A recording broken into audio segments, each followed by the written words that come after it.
ริงๆเลยก็จะเป็นข้อเสนอแนะต่อเครือข่ายที่เราทำกันมาเมื่อวานนะคะก่อนอื่นค่ะอาจจะเรียนเชิญพี่จ๋อค่ะในการเปิดข่าวนี่แหละแล้วก็อธิบายความเป็นมาว่างานวันนี้ไม่ใช่เป็นปีแรกที่เราทำแต่เราก็ทำมาหลายปีแล้วก็เรียนเชิญพี่จ๋อค่ะ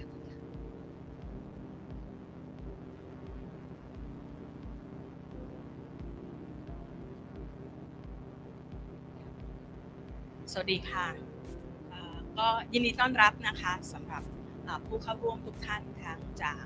ชุมชนภาคประชาสังคมแล้วก็หน่วยงานที่เกี่ยวข้องนะคะ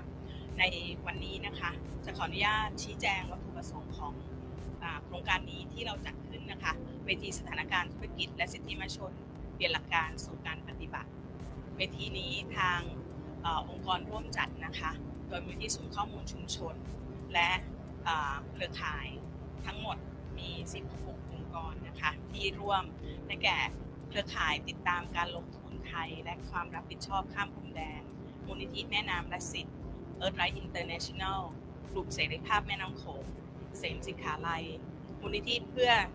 สิทธิมนุษยชนและการพัฒนาสมาคมนักกฎหมายสิทธิมนุษยชนโครงการขับเคลื่อนนโยบายสาธารณะด้านทรัพยากรแร่แนวร่วมการเงินที่เป็นธรรมประเทศไทย Greenpeace ประเทศไทย Amnesty International Forum Asia Solidarity Center คณะกรรมการนิติศาสตร์สากลคณะนิติศาสตร์มหาวิทยาลัยเชียงใหม่ Walk Free โดยร่วมสนับสนุนจาก Canada Fund for Local Initiative ADRA Thailand Fund by European Union วัตถุประสงค์ของงานเราต้องการที่จะให้มีการนำเสนอสถานการณ์ด้านธุรกิจและสิทธิมนุษยชนในทุกๆปีนะคะเพื่อสะท้อนปัญหารวบรวมสภาพปัญหาจากชุมชนและภาคประชาสังคมที่ทั้งได้รับผลกระทบและติดตามสถานการณ์ธุรกิจกับสิทธิมนุษยชนในทุกๆปีเราจึงมีนโยบายในการที่จะจัดโครงการนี้นะคะในช่วงประมาณเดือนพฤศจิกายนของทุกปีเนื่องจากในช่วงพฤศจิกายนเนี่ยค่ะทางสหประชาชาติด้านธุรกิจและสิทธิมนุษยชนก็ได้จัดเวทีที่เจนีวานะคะประเทศสวิตเซอร์แลนด์ด้วยเราก็จะได้นำข้อมูลนี้เนี่ยค่ะเพื่อที่จะสะท้อนปัญหาจากประเทศไทยไปสู่ระดับสากลนะคะวัตถุประสงค์หลักของเราก็คือการรวบรวมสถานการณ์จากพื้นที่เมื่อวานวันที่19พฤศจิกายนเราจึงได้มีการประชุมร่วมกันระหว่างตัวแทนชุมชนทั้งจากภาคเหนือภาคกลางภาคใต้ภาคอีสานภาคตะวันออกนะคะเพื่อที่จะรวบรวมสถานการณ์ที่เกิดขึ้นที่ผ่านมารวมทั้งได้มีการพูดคุยเพื่อที่จะเสนอแนะในการแก้ไขปัญหาทั้งในระดับท้องถิ่นแล้วก็ในระดับนโยบายนะคะและในวันนี้เนี่ยนะคะก็จะเป็นเวทีสาธารณะที่เราจะได้นำเอาข้อมูลต่างๆทั้งหมดมาเผยแพร่ให้กับสาธารณะได้ทราบและได้มีการแลกเปลี่ยนพูดคุยกันทั้งโดยภาคชุมชนประชาสังคมรวมทั้งหน่วยงานรัฐที่ร่วมกันมานำเสนอในวันนี้นะคะวัตถุประสงค์หลักก็คือสะท้อนปัญหาและเราอยากเห็นถึงแนวปฏิบัติที่ดีและแนวปฏิบัติที่สามารถคุ้มครองเรื่องสิทธิมนุษยชนสิ่งแวดล้อมให้กับประชาชนได้จริงได้มีการพัฒนาในประเด็นปัญหาเรื่องธุรกิจสิทธิมนุษยชนต่อไปในอนาคตเนื่องจากประเทศไทยปัจจุบันนี้ก็มีแผนปฏิบัติการชาติว่าด้วยธุรกิจกับสิทธิมนุษยชนอันนี้ปีนี้ก็เป็นปีที่เป็นแผนที่2แล้วนะคะและเราคิดว่าสถานการณ์นี้จะดีขึ้นเรื่อยๆหากพวกเรา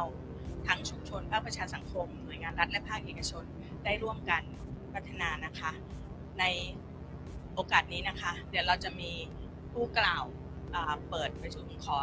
ขอบคุณทุกท่านที่มาร่วมขอเชิญทุกท่านอยู่ร่วมกันกับเราจนถึงช่วงเวลาที่ปิดเวทีนะคะโดยจะมีท่านรัฐมนตรีช่วยจากสำนักนายกนะคะมากล่าวปิดให้ด้วยนะคะขอบคุณค่ะอย่างที่คุณสองได้กล่าวไปนะคะวันนี้เราได้รับเปลี่ยน จากดร.พิชญามนเอี่ยวพันทองนะคะประธานคณะทำงานด้านสิทธิมนุษยชนและด้านธุรกิจและสิทธิมนุษยชนแห่งสหประชาชาตินะคะหรือ Chairperson of the UN Working Group on Business and Human Rights ได้มากล่าวเปิดนะคะก็ยินดีต้อนรับคุณพิชญามนมากนะคะแล้วก็คุณพิชญามนเดี๋ยวตอนบ่ายจะมาอยู่ด้วยกันเนาะตอนเช้าจะมาเปิดงานกันค่ะเชิญค่ะ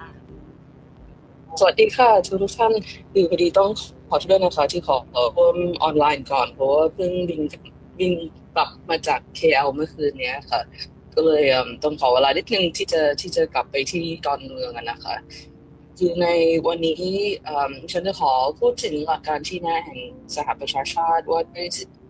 ธุรกิจเสียชนหรือที่รู้จักกันในชื่อว่า UN Guiding Principles on Business and Human Rights หรือ UNGP ถ้าเกิดจะพูดสั้นๆนะคะและในการสะท้อนถึงบทบาทของ UNGPs ก็คืออยากจะสะท้อนถึงบทบาทของรัฐและธุรกิจในการปกป้องและเคารพสิทธิมนุษยชนตลอดจนกรณีของประเทศที่ได้จัดการ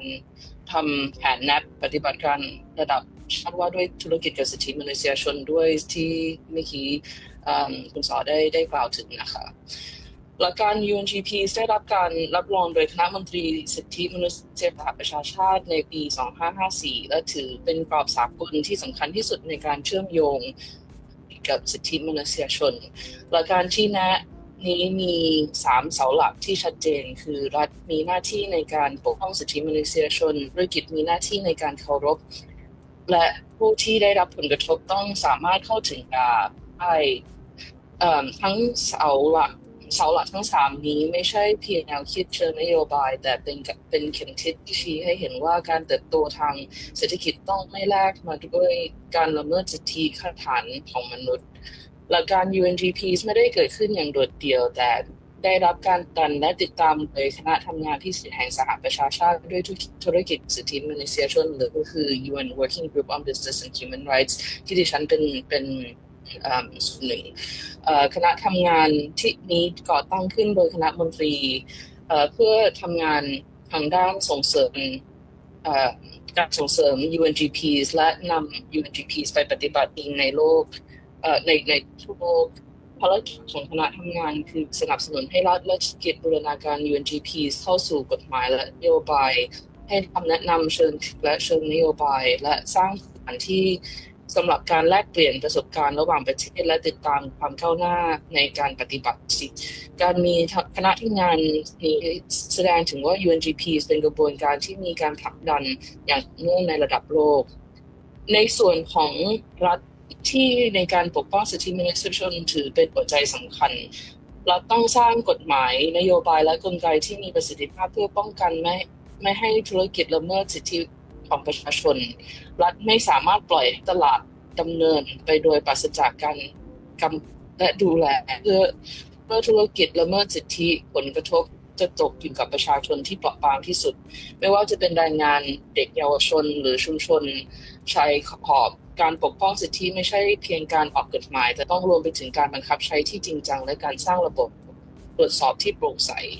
ประเทศไทยเองได้แสดงถึงความมั่งในเรื่องนี้โดยการจัดทำแผนปฏิบัติการระดับชาติว่าด้วยธุรกิจกับสิทธิมนุษยชนหรือ National Action Plan ซึ่งถือเป็นแรกใน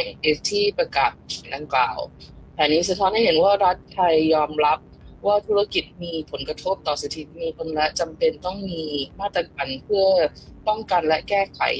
แต่อย่างไรก็ตามการมีแผนเพียงอย่างเดียวไม่เพียงพอหากแผนไม่ได้ถูกนำไปปฏิบัติจริงในทุกระดับตั้งแต่การกำหนดนโยบายไปจนถึงการบังคับใช้จริงๆสิ่งที่เราต้องตระหนักคือแผนปฏิบัติการระดับชาติเป็นจุดเริ่มต้นไม่ใช่จุดสิ้นสุดการปกป้องสิทธิมนุษยชนในโลกธุรกิจจำเป็นต้องมีมาตรการที่เข้มแข็งกว่านั้นนั่นคือการตรวจสอบสิทธิมนุษยชนบังคับหรือ mandatory human rights due diligence ซึ่งหมายความว่าธุรกิจทุกแห่งต้องมีหน้าที่ตามกฎหมายในการประเมินเสี่ยงด้านสิทธิมนุษยชนป้องกันผลกระทบและรายงานผลอย่างโปร่งใสการทำเช่นนี้จะทำให้ธุรกิจไม่เลือกที่จะสมัครใจเคารพสิทธิ์แต่ถือว่าเป็นข้อบังคับที่หลีกเลี่ยงไม่ได้ ธุรกิจทุกประเทศไม่ว่าจะเป็นบริษัทข้ามชาติหรือกิจการท้องถิ่นล้วนมีผลกระทบต่อสิทธิมนุษยชนไม่ว่าจะเป็นแรงงานการจัดหาวัตถุดิบหรือผลกระทบต่อสิ่งแวดล้อมแล้วเมื่อสิทธิอาจเกิดขึ้นโดยตรงเช่นการใช้แรงหรือการใช้แรงงานทาสหรือการทำลายทรัพยากรธรรมชาติหรืออาจจะเกิดขึ้นทางโดยอ้อมเช่นห่วงโซ่อุปทานที่มีการละเมิดสิทธิเกิดขึ้นดังนั้นธุรกิจต้องเคารพสิทธิมนุษยชนในทุกขั้นตอนและระบบ Human Rights Due Diligence เพื่อประเมินและการความเสี่ยงต่อสิทธิมนุษยชนการละเมิดสิทธิต้องไม่ถูกมองว่าเป็นสิ่งที่ยอมรับได้แต่ต้องถือว่าความรับผิดชอบที่ต้องแก้ไขทันทีเมื่อเกิดการละเมิดสิทธิผู้ได้รับผลกระทบต้องมีช่องทางร้องเรียนที่เข้าถึงได้และเป็นธรรมธุรกิจที่รับผิดชอบไม่เพียงหาวิธีป้องกันแต่เมื่อมีการละเมิดเกิดขึ้นต้องยอมรับความผิดพลาดและแก้ไขอย่างจริงใจกลเยียวยาที่มีประสิทธิภาพคือการสร้างความเชื่อมั่นว่าธุรกิจในระยะสั้นหากเรามองไปที่สถานการณ์ในภูมิภาคเอเชียเราจะเห็นได้ว่าการเติบโตทางธุรกิจมักมาละเมิดสิทธิแรงงานการทำลายสิ่งแวดล้อมและการเอารัดเอาเปรียบชุมชนท้องถิ่นการมีแผนปฏิบัติการระดับชาติเป็นสิ่งที่ดีแต่หากไม่มีการบังคับใช้จริงจังผลลัพธ์ก็จะเป็นเพียงเอกสารที่สวยงามแต่ไร้พลังการเสริมด้วยมาตรการตรวจสอบที่มนุษยชนเชิงบังคับจะทำให้ธุรกิจต้องรับผิดชอบอย่างแท้จริงและจะสร้างแรงกับธุรกิจปรับเปลี่ยนพฤติกรรมเพื่อพร้อมกับมาตรฐานสากลในท้ายที่สุดเราต้องไม่ลืมว่าการพูดถึงสิทธิมนุษยชนไม่ใช่นโยบายหรือกฎหมายเพียงอย่างเดียวแต่เป็นเรื่องของชีวิตคนจริงๆแรงงานที่ถูกเอารัดเอาเปรียบเด็กและเยาวชนที่ถูกละเมิดสิทธิหรือชุมชนที่สูญเสียทรัพยากรธรรมชาติและสิ่งแวดล้อมหากพวกเขาไม่ควรถูกทิ้งไว้ข้างหลังสิ่งที่พวกเขาต้อง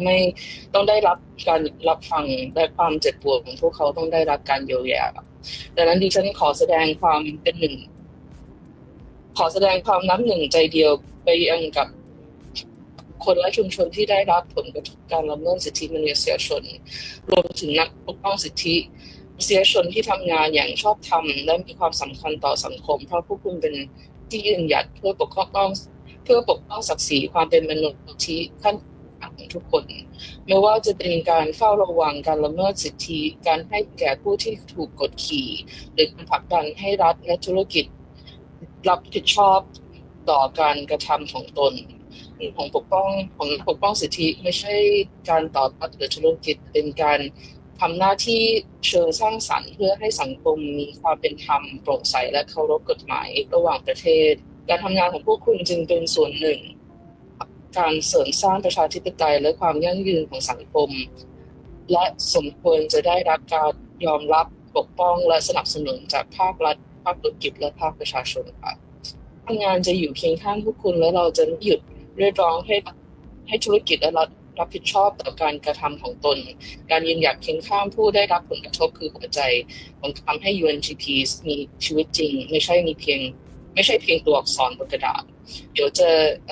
ตอนบ่ายก็จะไปร่วมงานนะคะแล้วก็รอรับความเห็นรอรับฟังความเห็นแล้วก็ประเด็นต่างที่ชุมชนต่างๆได้ประสบตอนนี้จากธุรกิจเป็นไงทางคณะทำงานก็ยินดีที่จะรับเคสต่างๆแล้วก็พูดคุยเพิ่มเติมว่าทางคณะทำงานจะสามารถทำไงได้บ้างเพื่อที่จะให้ธุรกิจที่มีส่วนเกี่ยวข้องรับผิดชอบเพิ่มเติมนะคะเนี่ยก็ขอบคุณมากนะคะแล้วก็เดี๋ยวจะเจอกันค่ะตอนไปค่ะขอบคุณมากค่ะคุณพิชยมนขอเสียงตบมือให้คุณพิชยมนได้ไหมคะขอบคุณค่ะคุณพิชยมนได้พูดในหลายประเด็นมากเลยนะคะตั้งแต่การเป็นมาของ UNGP ว่าทำไม UNGP ถึงสำคัญเนาะ3 เสาหลักแล้วก็พูดถึงเรื่องว่ารัฐมีหน้าที่ที่ต้องปกป้องสิ่งโดยการสร้างกฎหมายกลไกต่างๆแต่เราก็ได้คุยกันแล้วค่ะว่าการที่มีแค่กฎหมายนโยบายหรือกลไกมันไม่พอมันต้องปฏิบัติจริงใช่ไหมคะแล้วการปฏิบัติจริงแปลว่าอะไรการปฏิบัติจริงคือการที่เข้าใจว่า คนนะคะนักปกป้องสิทธิคนที่ออกมาชาวบ้านชาวนาที่เป็นกลุ่มที่เปราะบางที่สุดและพวกเขาเองอะค่ะต้องได้รับยินได้รับเสียงได้สื่อสารออกมาได้รับฟังและเป็นศูนย์กลางใช่ไหมคะแล้วก็ถ้า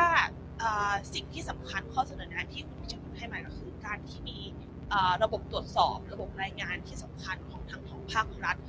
ทั้งภาคเอกชนแล้วเราเองอะค่ะมีหน้าที่หรือว่าเป็นสิ่งที่ดีมากๆที่ภาคประชาชนจะออกมาสื่อสารว่าเกิดอะไรขึ้นที่บ้านฉันแล้วปัญหาคืออะไรการที่เราออกมาตรวจสอบการที่เราออกมาบอกเป็นหนึ่งในการสร้างค่าทางสังคมแล้วก็เป็นหนึ่งในแนวทางของสิทธิมนุษยชนแล้วก็แนวทางของการพัฒนาที่ยั่งยืนต่อไปด้วยนะคะสุดท้ายค่ะคุณพิชญ์บอกว่าการเติบโตธุรกิจเนี่ยส่วนใหญ่เนี่ยมันมาจากการละเมิดสิทธิส่วนใหญ่เนี่ยผลกระทบคือการที่ถูกละเมิดสิทธิแต่สิ่งที่เราออกมาเรียกร้องนะคะไม่ใช่ผลักดันหรือไม่เอาการพัฒนาแต่เป็นการพัฒนาที่ยั่งยืนแล้วก็เป็นพัฒนาที่ทุกคนเดินไปด้วยกันนะคะไม่ทิ้งกันไปข้างหลังค่ะโอเคขอบคุณคุณพิชญ์สำหรับคำกล่าวต้อนรับมากนะคะโอเคค่ะต่อไปเราจะย้ายมาถึงการเสวนาแบบอภิปรายนะคะเมื่อวานเรามีการแบ่งกลุ่มกันในการพูดคุยกันว่าเฮ้ยแล้วข้อเสนอแนะหนึ่งนะคะสถานการณ์เป็นยังไงบ้างที่ผ่านมาสองความท้าทายด้านธุรกิจกับสิทธิมนุษยชนเป็นยังไงบ้างนะคะดังนั้นจึงอาจจะขอเชิญทั้ง6ท่านนะคะผู้กล้าทั้ง6ท่านที่มาพรีเซนต์ให้เราฟังวันนี้ว่าเมื่อวานเราเจออะไรกันบ้างสถานการณ์เป็นแบบไหนและข้อท้าทายเป็นยังไงบ้างนะคะคนแรกค่ะในกลุ่มรายงานนะคะขอเชิญคุณสุชาติค่ะตระกุลหูทิพย์มูลนิธิเพื่อสุขภาพและการเรียนรู้แรงงานของกลุ่มชาติพันธุ์อำเภอแม็กนะคะคนที่2ค่ะในจากกลุ่มที่เป็นชุมชนที่ดินทรัพยากรและสิ่งแวดล้อมค่ะคุณกันทันติยกุลนะคะเครือข่ายคัดค้านโรงงานไฟฟ้าบุรพาพาวเวอร์ค่ะคนต่อไปค่ะคุณจุธามาศศรีหัตถ์พดุงกิจนะคะโครงการขับเคลื่อนนโยบายสาธารณะด้านทรัพยากรแร่หรือว่า PPM ค่ะกลุ่มถัดไปค่ะขอเชิญคุณสุวรรณอ่อนรักจากกลุ่มนักปกป้องสิทธินะคะสมาคมพิทักษ์สิทธิชุมชนเขาคูหาค่ะแล้วก็ขอเชิญคุณสดใสสร้างโศกนะคะโศกรบสร้างโศกขออภัยค่ะการลงทุนข้ามพรมแดนและบรรษัทข้ามชาติค่ะเครือข่ายจับตาน้ำท่วมอุบลแล้วก็เขื่อนแม่น้ำโขงค่ะแล้วก็ขอเชิญคุณมนูนวงศ์วสค่ะยังใช่ไหมคะขึ้นมาที่เวทีค่ะในการที่จะมาเสนอเสวนาสถานการณ์ค่ะขอเรียนเชิญทั้ง6ท่านเลยค่ะ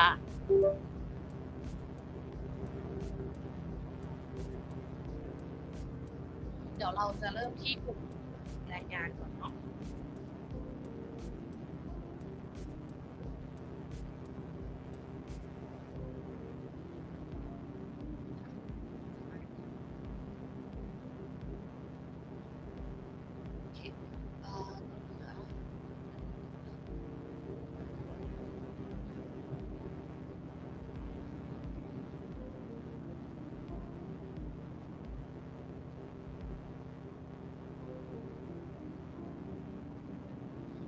งั้น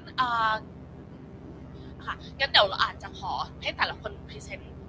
สิ่งที่สื่อสารขึ้นมากันนะคะ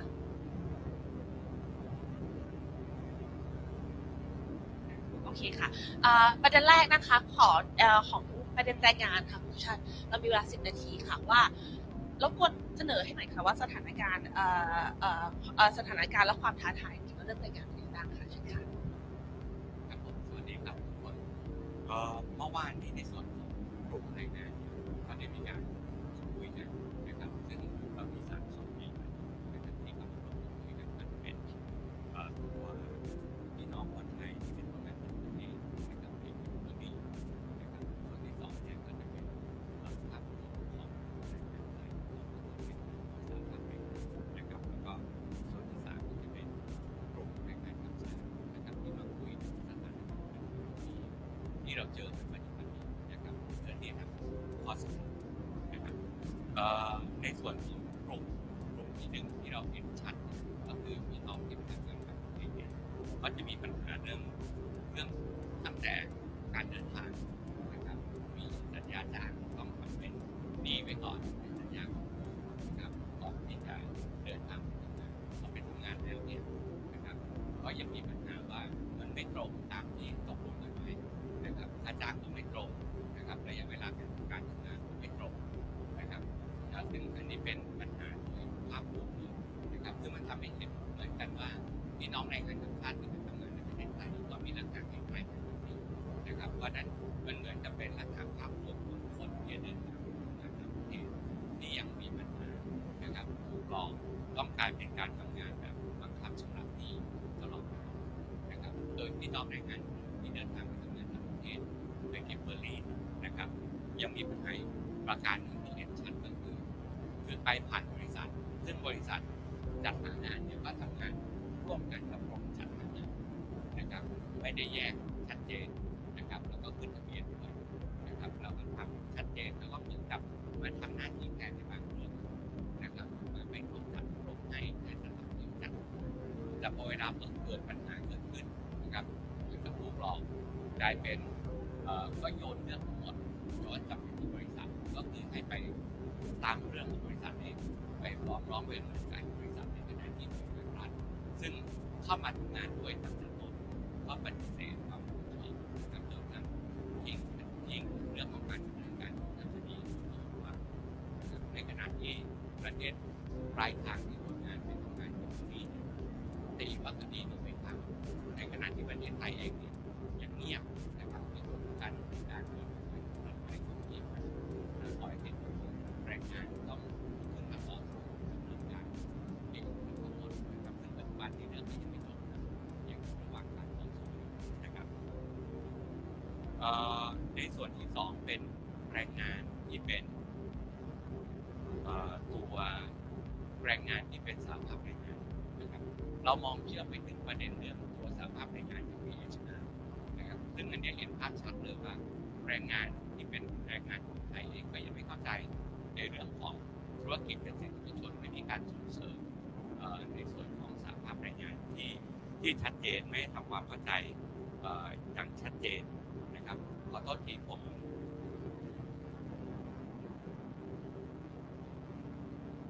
อันนี้นะครับเป็นแรงงานที่เป็นสหภาพแรงงานนะครับปัญหาที่เห็นอีกการหนึ่งก็คือตัวพรบการห้ามชุมนุมนะครับอันนี้ส่งผลชัดต่อการต่อสู้ของตัวแรงงานเพราะว่าแรงงานสหภาพแรงงานที่มีการต่อสู้มีการยึดไว้ครองนะครับเรื่องการชุมนุมเพื่อกดดันการชุมนุมหน้าโรงงานเป็นเรื่องปกตินะครับในการที่จะสร้างอำนาจในการต่อรองกับตัวจ้างกับนายจ้างเองแต่เมื่อมีพรบออกมาแบบนี้เนี่ยการจะสร้างอำนาจในการต่อรองกดดันต่างเนี่ยมันเป็นไปไม่ได้เลยเพราะว่าถ้าทำอย่างนี้ก็คือกฎหมายนะครับกลายเป็นข้อจำกัดตัวกฎหมายกลายเป็นข้อจำกัดของการเคลื่อนไหวของตัวแรงงานเองนะครับเรื่องของกลไกการตรวจสอบการร้องเรียนก็ไม่ชัดเจนนะครับแล้วก็ขาดการมีส่วนร่วมของตัวแรงงานอย่างจริงจังนะครับการเรียกร้องสิทธิผ่านกลไกแรงงานเนี่ยมันไม่มีการเชื่อมโยงไปกับการเจรจานะครับในระบบแรงงานสัมพันธ์ซึ่งโดยปกติแล้วเนี่ยคดีแรงงานมันจะค่อนข้างใช้เวลาเยอะมากนะครับตั้งแต่กระบวนการไกล่เกลี่ยต่อสู้ในศาลมีทั้งหมด3 ศาลนะครับแล้วยิ่ง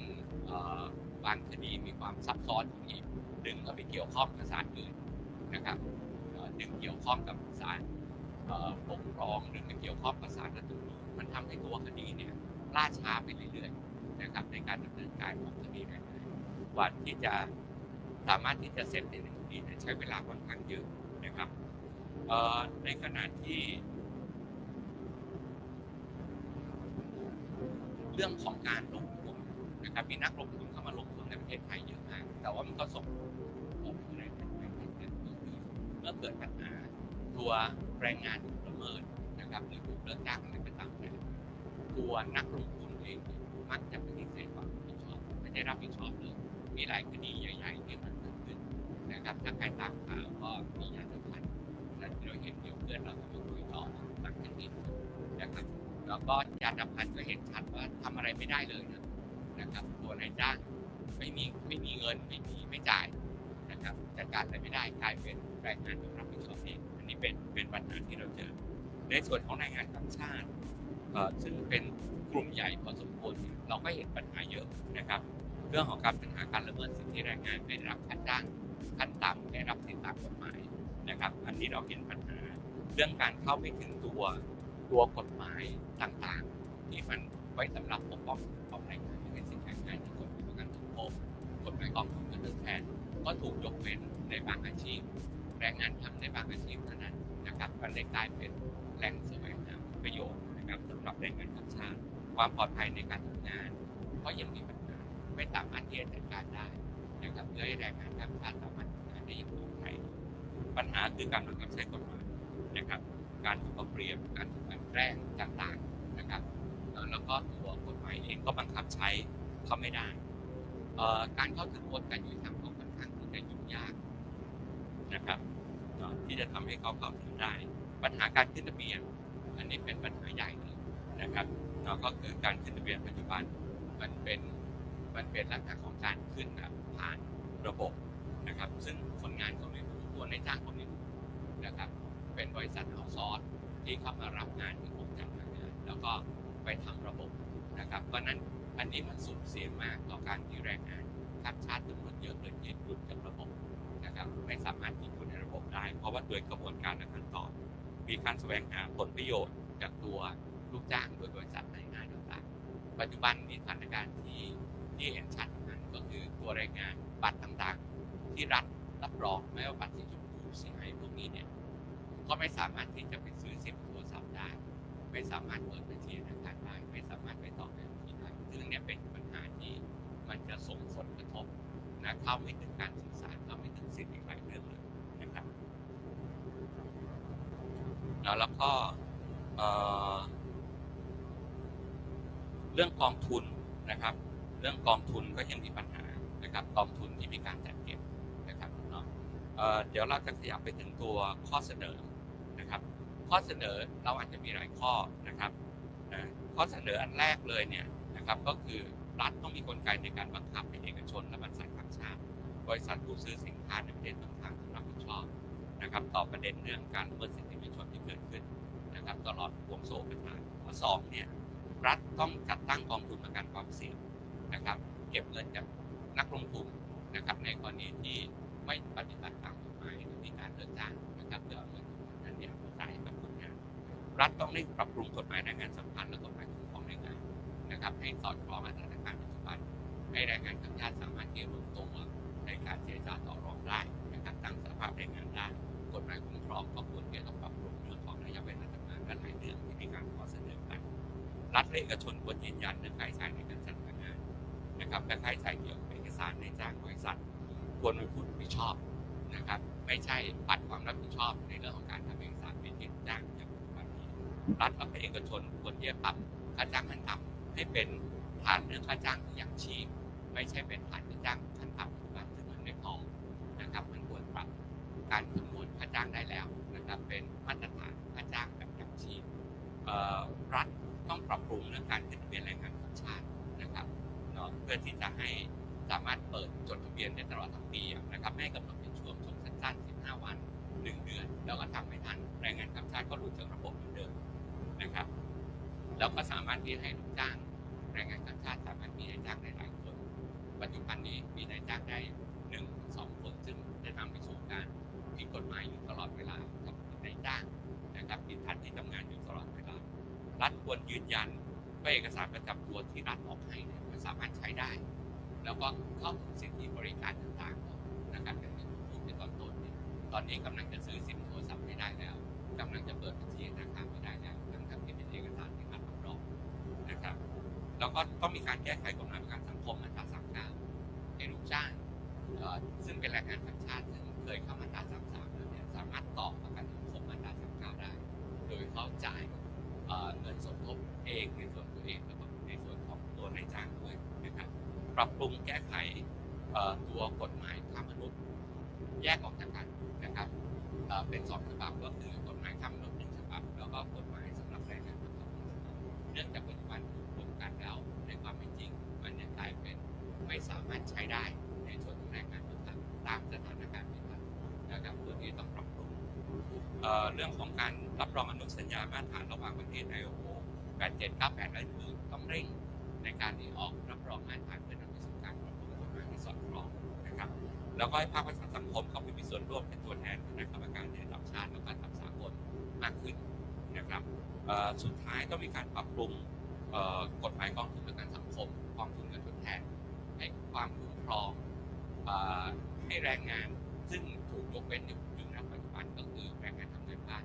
ที่นายจ้างไปประกอบธุรกิจร่วมอยู่ด้วยกับแรงงานทางเกษตรทำที่ถูกได้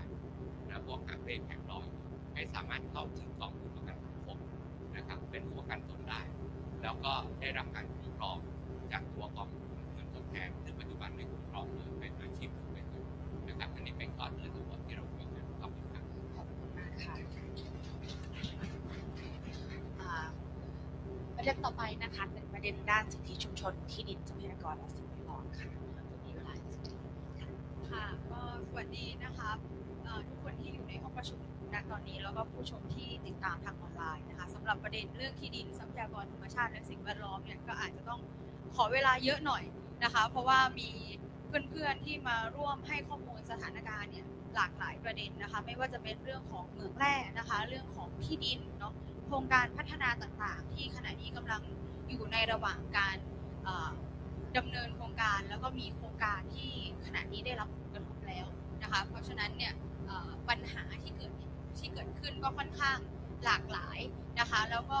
ต้องบอกเลยว่าสถานการณ์ด้านสิทธิมนุษยชนของประเด็นนี้เนี่ยไม่ได้ดีขึ้นเลยนะคะแต่กลับแย่ลงเรื่อยๆนะคะก็สำหรับประเด็นแรกนะคะอันนี้เป็นส่วนของปัญหาที่ดินทรัพยากรธรรมชาติและสิ่งแวดล้อมนะคะเราก็จะเห็นเลยว่าปัญหาเรื่องอำนาจการตัดสินใจและการมีส่วนร่วมของประชาชนเนี่ยยังคงเป็นปัญหานะคะไม่ว่าจะเป็นเรื่องของการอำนาจในการกำหนดทิศทางนะคะหรือความต้องการของคนในชุมชนเนี่ยประชาชนไม่มีอำนาจในการจัดการทรัพยากรในพื้นที่เลยนะคะรวมถึงการถูกกีดกันจากกระบวนการมีส่วนร่วมนะคะในเวทีต่างๆนะคะไม่ว่าจะเป็นเวทีรับฟังความคิดเห็นนะคะหรือว่าเวที EIA EHIA ต่างๆนะคะนี่ก็คือปัญหานะคะที่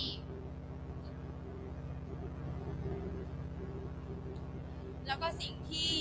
สำคัญอีกอย่างหนึ่งก็คือเรื่องของภาระการพิสูจน์เมื่อเกิดความเสียหายเกิดขึ้นนะคะเมื่อเกิดผลกระทบเกิดขึ้นนะคะภาระการพิสูจน์กับตกมาอยู่ที่ประชาช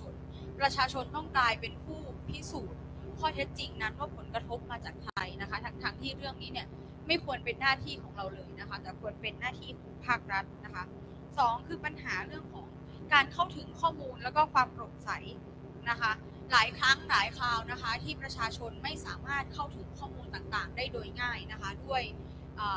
การอ้างถึง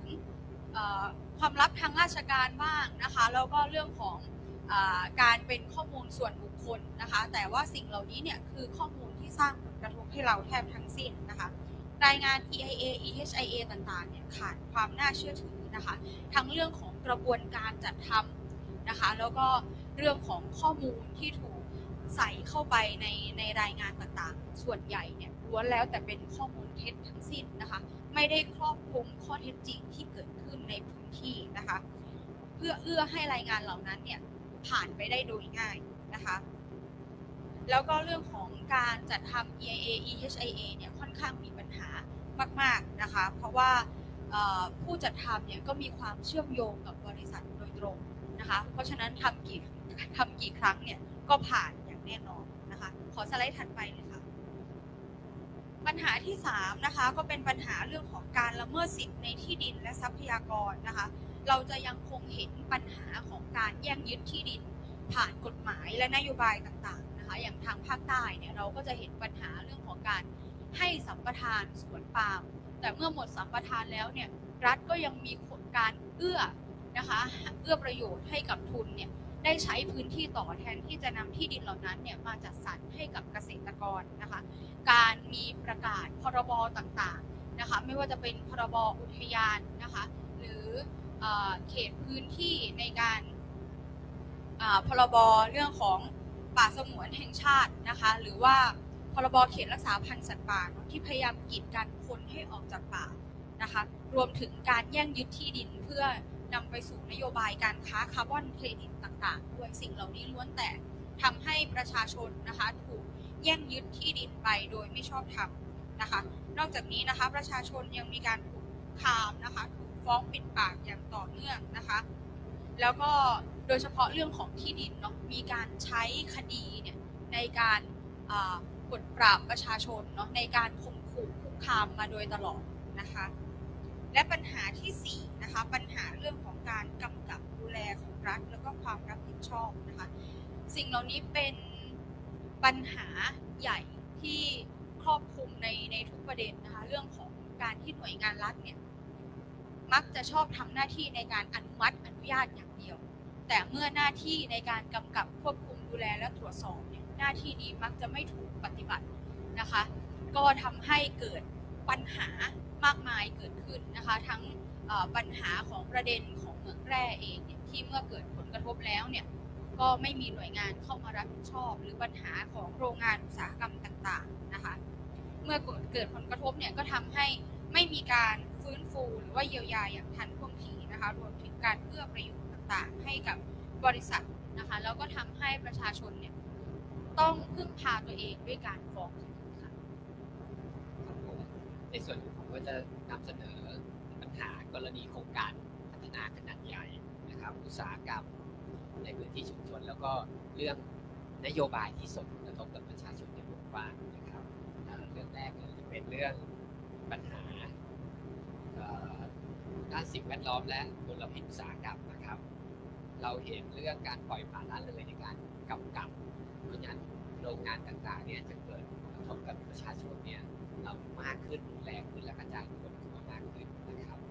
อันที่2เนี่ยเรื่องศักยภาพในการรองรับขยะเนี่ยโดยเฉพาะขยะอุตสาหกรรมเนี่ยวันนี้ประเทศไทยเราศักยภาพไม่พอนะครับก็จะเห็นว่ามีการเล็ดลอดลักลอบทิ้งขยะกลางอุตสาหกรรมเนี่ยกระจายตัวไปทั่วนะครับผลกระทบมันจะไม่ได้เกิดขึ้นเฉพาะแค่พื้นที่ที่มีโรงงานนะแต่ว่าจะเป็นพื้นที่ที่ถูกลักลอบเอาขยะกลางอุตสาหกรรมนี้ไปทิ้งด้วยนะครับแล้วก็รวมถึงอุตสาหกรรมที่ไม่ได้พูดโรงงานผลิตอย่างเดียวแต่ว่าอุตสาหกรรมเกษตรโดยเฉพาะเรื่องปศุสัตว์นะครับวันนี้เนี่ยเราเห็นการกระจายตัวของฟาร์มต่างๆเนี่ยไปทั่วนะครับสมัยก่อนก็อยู่ภาคกลางภาคตะวันออกเดี๋ยวนี้ภาคอีสานก็จะรับภาระเรื่องฟาร์มนี้ที่จะมีผลกระทบกับชุมชนอย่างแรงนะครับต่อไปก็จะเป็นเรื่องของปัญหาจาก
แวดล้อมเลยก็ไม่ผิดนะครับกันเนาะกันข้อ3นะครับขอย้อนไปหน่อยเรื่องการแย่งชิงทรัพยากรในพื้นที่เราเห็นเลยว่ามันมีการแย่งชิงที่ดินนะครับการแลนด์แกปปิ้งต่างๆนะครับเรื่องการแย่งชิงทรัพยากรน้ำแล้วก็อากาศในการที่จะเอาไปใช้ในกระบวนการผลิตโดยที่ไม่คำนึงถึงผลกระทบที่เกิดขึ้นกับชีวิตประชาชนที่อยู่โดยรอบนะครับทรัพยากรธรรมชาติ ที่เรามีนะครับอันนี้ก็โยงไปเรื่องแร่ด้วยนะครับที่ชุมชนเคยได้ใช้ประโยชน์ป่าชุมชนต่างๆนานาถูกเอามาจัดสรรเพื่ออุตสาหกรรมเพื่อทุนเนี่ยมากกว่าการดำรงชีวิตที่ชาวบ้านได้ใช้อยู่อย่างยั่งยืนแล้วก็สืบเนื่องกันมานะครับแล้วก็ข้อ5เนี่ยปัญหาด้านกระบวนการจัดทำข้อมูลและการประเมินผลกระทบครับอันนี้ที่เราเห็นคือล่มใหญ่เลยนะครับวันนี้มันไม่มีการประเมิน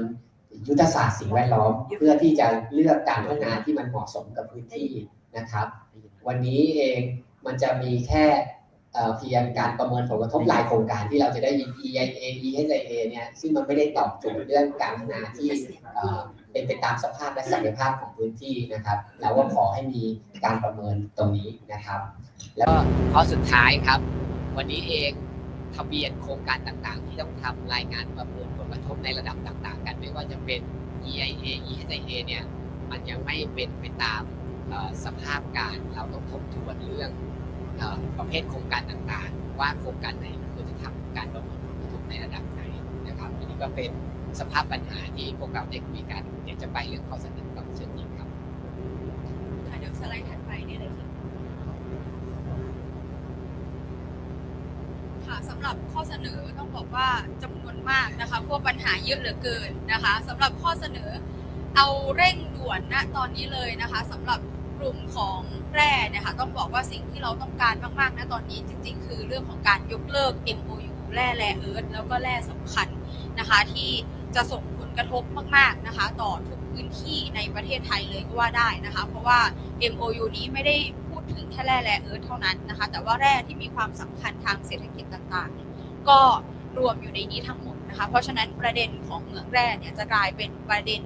ใหญ่ของประเทศไทยที่จะนำมาสู่การทำลายล้างทรัพยากรอย่างสิ้นเชิงนะคะแล้วก็จะนำมาสู่ผลกระทบอย่างมากมายมหาศาลนะคะนอกจากนี้นะคะข้อเสนอของเรายังมีการเรื่องของการยกเลิกแผนแม่บทนะคะแผนแม่บทบริหารจัดการแร่นะคะแล้วก็มีการทบทวนเรื่องของเขตแหล่งแร่เพื่อการทำเหมืองทั้งหมดในประเทศไทยนะคะโดยที่ต้องให้อำนาจชุมชนเนี่ยในการตัดสินใจด้วยนะคะว่าเราต้องการให้พื้นที่ของเราเนี่ยเป็นเขตแหล่งแร่เพื่อการทำเหมืองหรือเปล่านะคะแล้วก็นำมาสู่ข้อที่2นะคะการยกเลิกยุทธศาสตร์ชาติ20 ปีนะคะที่ถูกบัญญัติไว้ในรัฐธรรมนูญนะคะซึ่งจะแก้เรื่องนี้ได้เนี่ยก็คงต้องนำไปสู่การแก้รัฐธรรมนูญฉบับ2560นะคะโดยต้องจัดทำรัฐธรรมนูญใหม่ทั้งฉบับนะคะเพื่อคืนเรื่องของสิทธิชุมชนนะคะให้กลับมานะคะรวมถึงสิทธิในการเข้าถึงสิ่งแวดล้อมที่ดีปลอดภัยนะคะรวมถึง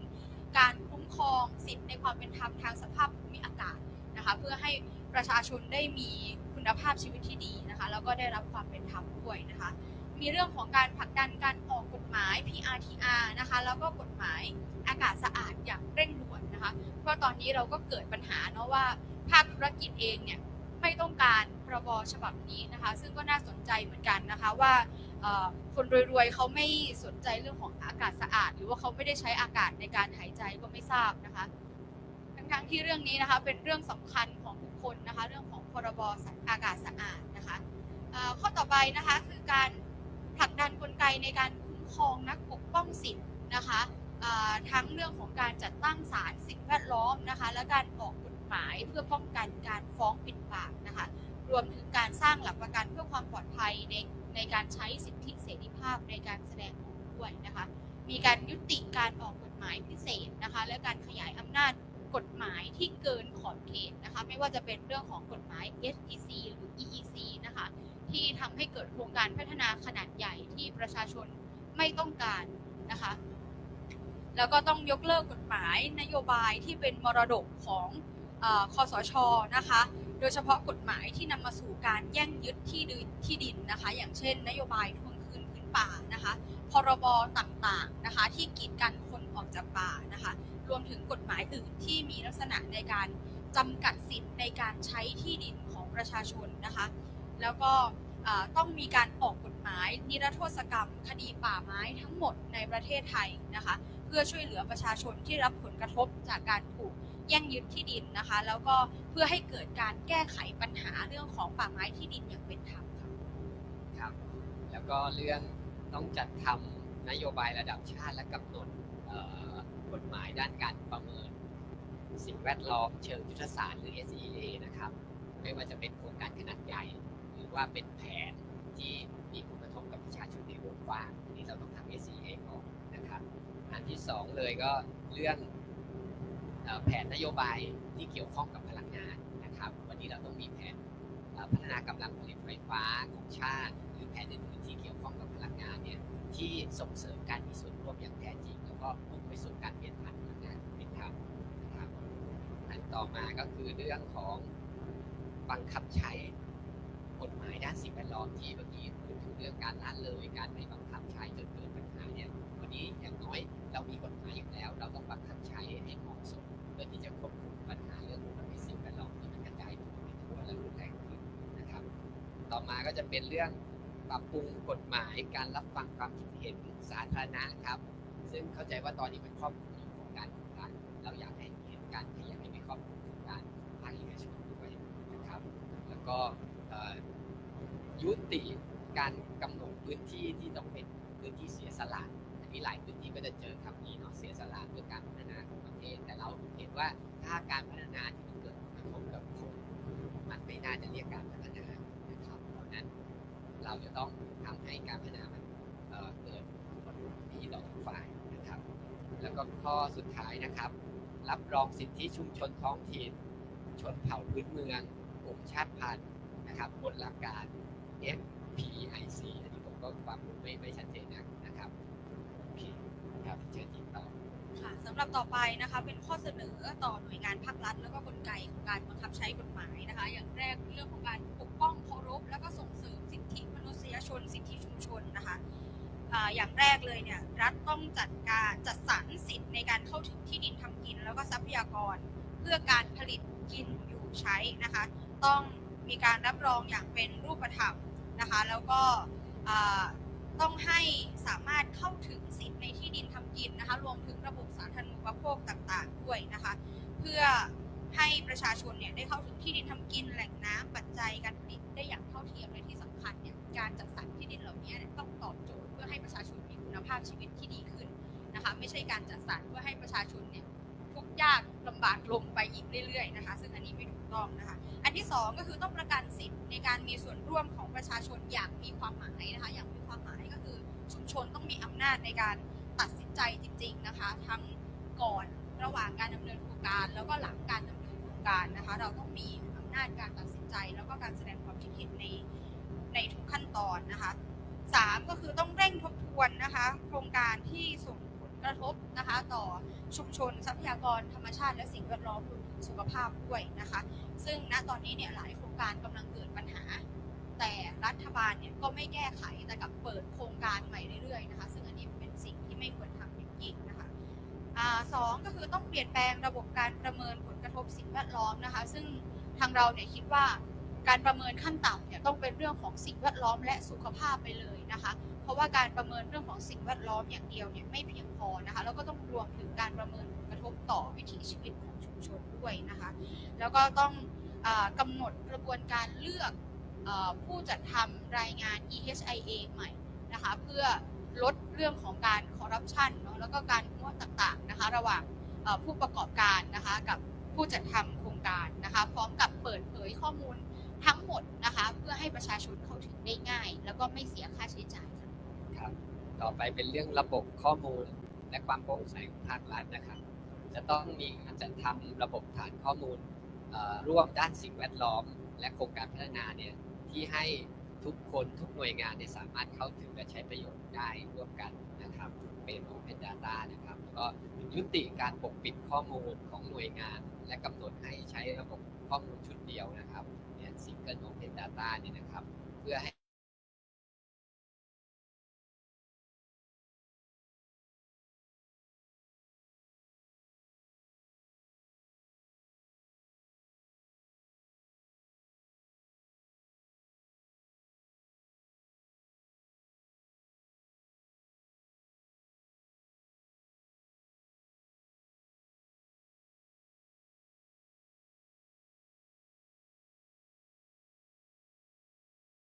ในโครงการพัฒนาขนาดใหญ่นะครับแล้วก็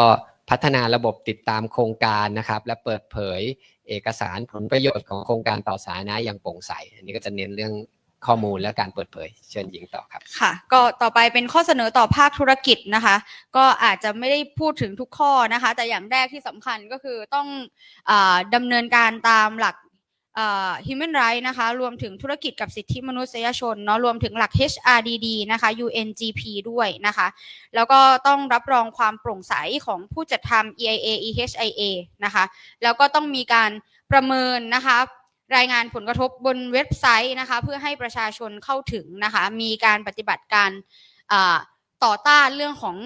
สินบนนะคะต่างๆนะคะแล้วก็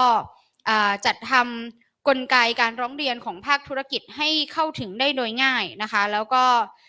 หากโครงการเนี่ยมีการสร้างผลกระทบเนี่ยค่ะก็ต้องมีกลไกที่นำไปสู่การยุติโครงการนะคะให้สามารถทำเรื่องนี้ให้ได้จริงค่ะแล้วก็ต้องมีการจ่ายค่า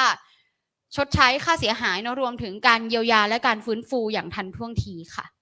โอเคข้อเสนอสุดท้ายเป็นข้อเสนอแนะต่อภาคประชาสังคมก็ส่วนใหญ่ที่อยู่ในห้องนี้นะครับอันแรกก็คือเสริมสร้างการสนับสนุนระยะยาวแก่นักปกป้องสิทธิและสิ่งแวดล้อมนะครับไม่ว่าจะเป็นเรื่องความปลอดภัยเรื่องการให้คำปรึกษาและเรื่องสวัสดิการนะครับพัฒนาระบบการพักฟื้นและดูแลนักปกป้องสิทธิที่ต่อสู้ในระยะยาวนะครับเสริมสร้างความเข้มแข็งและความยั่งยืนให้กับนักปกป้องสิทธินะครับเสริมสร้างพลังความรู้ด้านสิทธิมนุษยชนนะครับแล้วก็จัดอบรมและเวิร์กช็อปเกี่ยวกับหลักการ UNGP แล้วก็ OECD Guideline นะครับแล้วก็ FPIC นะครับเรื่องการฟ้องคดีสิ่งแวดล้อมยุทธศาสตร์เรื่องการเข้าถึงกลไกระหว่างประเทศอย่างนี้นะครับแล้วก็ทักษะด้านการรณรงค์และการสื่อสารสาธารณะเพื่อเพิ่มขีดความสามารถและโอกาสในการเข้าถึงสาธารณะแล้วก็การสื่อสารกับผู้มีส่วนได้ส่วนเสียนะครับแล้วก็สุดท้ายสำคัญมากเมื่อวานเราก็เห็นตัวอย่างหลายอย่างนะครับก็คือสนับสนุนการทำแคมเปญเชิงสร้างสรรค์คือวันนี้การที่เราชุมนุมเนี่ยถ้าเรามีแคมเปญเชิงสร้างสรรค์เนี่ยเรื่องของเราจากเรื่องเล็กๆเมื่อไหร่จะเป็นเรื่องที่สาธารณะรับรู้ได้มากขึ้นอันนี้เป็นข้อเสนอขอบคุณครับ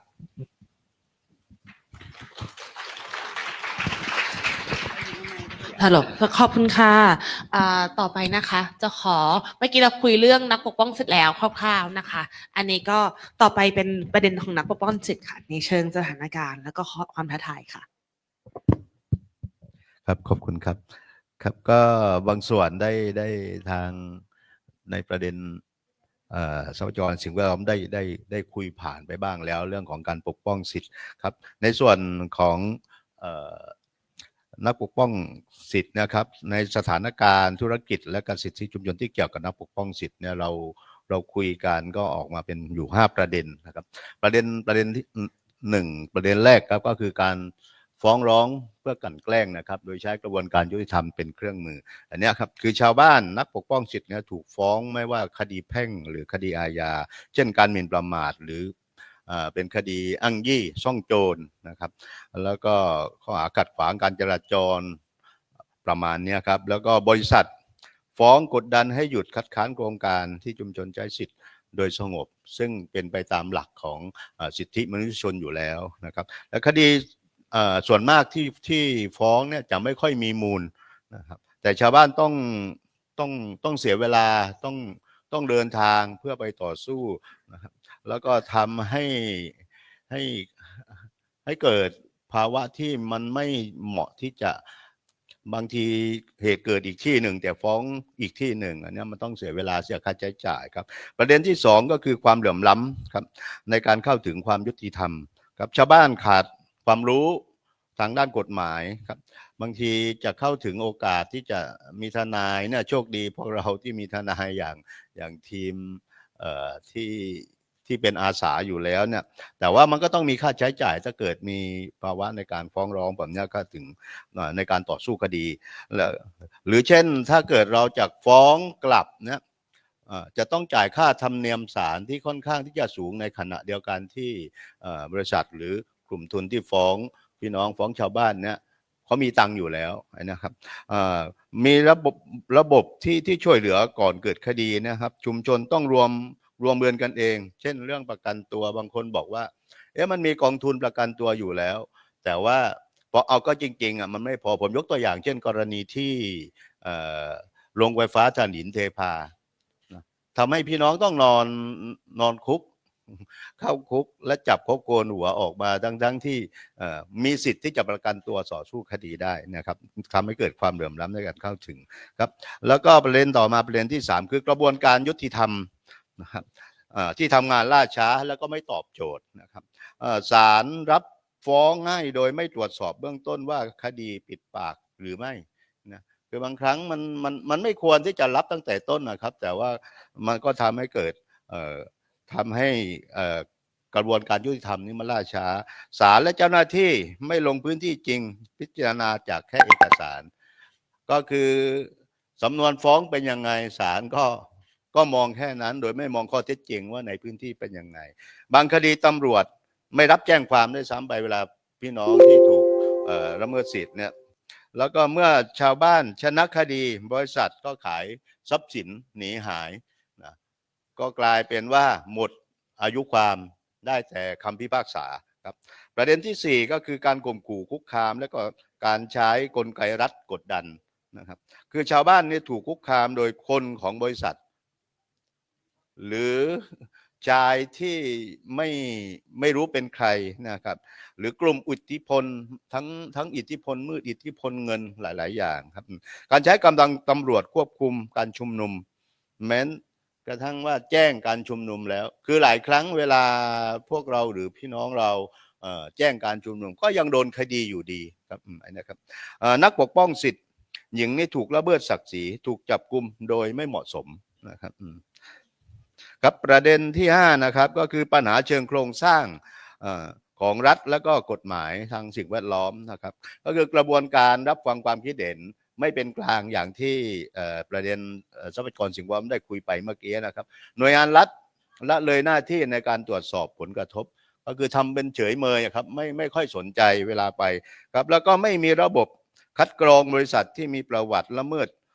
สิทธิ์ก่อนเข้าลงทุนในพื้นที่อันนี้ครับเมื่อประเด็นทั้งหมดเนี่ยจากสถานการณ์และธุรกิจสิทธิชุมชนที่เกี่ยวกับนักปกป้องสิทธิ์เนี่ยทำให้เกิดคำถามมาตลอดครับมันเป็นแบบนี้มาตลอดปัญหาเหล่านี้ครับยังถูกปล่อยให้นักปกป้องสิทธิ์ถูกฟ้องร้องกลั่นแกล้งเราเลยเห็นว่าไม่ควรปล่อยเรื่องนี้ให้เกิดขึ้นไปเรื่อยๆแบบนี้เราจึงมีข้อเสนอเชิงนโยบายแล้วก็เชิงระบบครับหนึ่งก็คือออกกฎหมายคุ้มครองนักปกป้องสิทธิชุมชนโดยเฉพาะเร่งผลักดันพรบคุ้มครองนักปกป้องสิทธิชุมชนครับต้องมีมาตรการป้องกันการคุกคามการฟ้องปิดปากการใช้ความรุนแรงนะครับ2ก็คือต้องปฏิรูปกระบวนการศาลเพื่อฟ้องป้องกันการฟ้องปิดปากหรือฟ้องกลั่นแกล้งศาลต้องมีขั้นตอนตรวจคดีเบื้องต้นก่อนรับคำฟ้องเพื่อแยกคดีปิดปากออกจากกันนะครับกำหนดบทลงโทษต่อบริษัทผู้ฟ้องหากฟ้องไม่โดยไม่สุจริตนะเช่นค่าปรับค่าชดใช้ค่าเสียเวลาต้องชัดเจนขึ้นศาลควรลงพื้นที่จริงเชิญสื่อบันทึกกระบวนการเพื่อให้เห็นข้อเท็จจริงก่อนที่จะรับเป็นคดีครับ3ก็คือจัดตั้งกองทุนช่วยเหลือนักปกป้องสิทธิที่ใช้งานได้จริงก็คือสนับสนุนค่าทนายค่าเดินทางและค่าประกันตัวคือเราเห็นว่าเวลาเกิดมีการฟ้องร้องเนี่ยโอกาสที่พี่น้องชาวบ้านซึ่งที่ส่วนมากจะอยู่ในพื้นที่ห่างไกลนะโอกาสที่จะเข้าถึงทนายค่อนข้างที่จะยากเข้าถึงการประกันตัวอะไรเนี่ยค่อนข้างจะยากบางคนก็ผลักไปว่าทำไมไม่เอากองทุนที่มีอยู่สุดท้ายมันก็ไม่พอที่จะนำมาใช้แล้วก็ไม่ทันต่อสถานการณ์เวลาแล้วก็มีระบบช่วยเหลือเร่งด่วนเมื่อเกิดการจับกุมนะครับคือมันต้องออกแบบควรแยกกองทุนจากกองทุนยุติธรรมที่ใช้งานยากก็อย่างที่คุยเมื่อกี้นะครับ4ก็คือเสริมระบบตรวจสอบการรับฟังความคิดเห็นให้หน่วยงานรัฐเป็นผู้จัดไม่ใช่บริษัทเป็นผู้จัดเพราะบริษัทรับงานมาจัดยังไงก็ผ่านอยู่ดีครับต้องเป็นกลางครับต้องปลอดการข่มขู่มีพื้นที่ปลอดภัยสำหรับชาวบ้านอันนี้ครับก็คือยกตัวอย่างเช่นเมื่อมีการอุ้มคดีเวลาจัดเวทีรับฟังความคิดเห็นกรณีเหมืองแร่เนี่ยครับหากไม่มีเวทีไม่เป็นธรรมต้องถือเป็นโมฆะอันนี้ครับส่วนประเด็นที่5ครับก็คือต้องปรับกฎหมายสิ่งแวดล้อมและกฎหมายธุรกิจตรวจประวัติบริษัทก่อนอนุญาตลงทุนนะครับโดยเฉพาะบริษัทจากต่างประเทศครับกำหนดความรับ ผิดของบริษัทที่ขายทรัพย์สินหนีหลังแพ้คดี อันนี้หมายความว่าคือไม่ควรมีอายุความแค่10 ปี คุณมีเงินเมื่อไหร่ก็ตามได้เมื่อนั้นครับกำหนดโทษต่อเจ้าหน้าที่รัฐที่ละเลยแล้วก็ตรวจสอบรับฟังความคิดเห็นที่ไม่เป็นธรรมครับ6ก็คือการคุ้มครองทางสังคมและความปลอดภัยครับอันนี้ต้องมีมาตรการป้องกันการคุกคามทุกรูปแบบครับรวมถึงการติดตามการข่มขู่ด้วยครับให้ชุมชนมีสิทธิ์เลือกทนายเองและมีระบบสนับสนุนความปลอดภัยคือไม่ใช่ว่าพอไปชั้นสภ.หรือโรงพักเนี่ยก็มีทนายอยู่ยัดทนายนั้นคือให้ชุมชนมีสิทธิ์เลือกทนายได้เองครับต้องมีศาลสิ่งแวดล้อมก็ตรงกันเมื่อกี้นะครับต้องมีศาลสิ่งแวดล้อมเพื่อพิจารณาคดีที่เกี่ยวข้องกับผลกระทบสาธารณะอันนี้ครับกากในวงที่ได้พูดคุยกันก็ประมาณนี้ครับ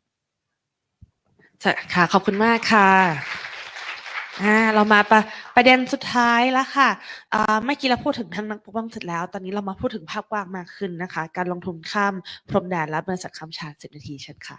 ค่ะขอบคุณค่ะขอสไลด์นะคะกรณีการข้ามพรมแดนแล้วก็บริษัทข้ามชาติก็เป็นประเด็นที่เป็นโศกนาฏกรรมและก็หายนะที่เกิดกับประชาชนและประเทศชาตินะคะทั้งจากภาคใต้ภาคเหนือภาคอีสานและก็ภาคกลางซึ่งก็มีกลุ่ม5ประเด็นนะคะก็คือกลุ่มที่อยู่ในสถานการณ์ที่เกิดขึ้นอยู่บนเขื่อนแม่น้ำโขงแล้วก็การเกิดมลพิษนะคะจากเหมืองแร่เอิร์ธในสารวินและแม่น้ำสาขานะคะแล้วก็กรณีโครงการระเบียงเศรษฐกิจพิเศษของภาคใต้และกรณีของเหมืองแร่โปแตสที่ด่านขุนทดและโครงการเลียบแม่น้ำเจ้าพระยานะคะ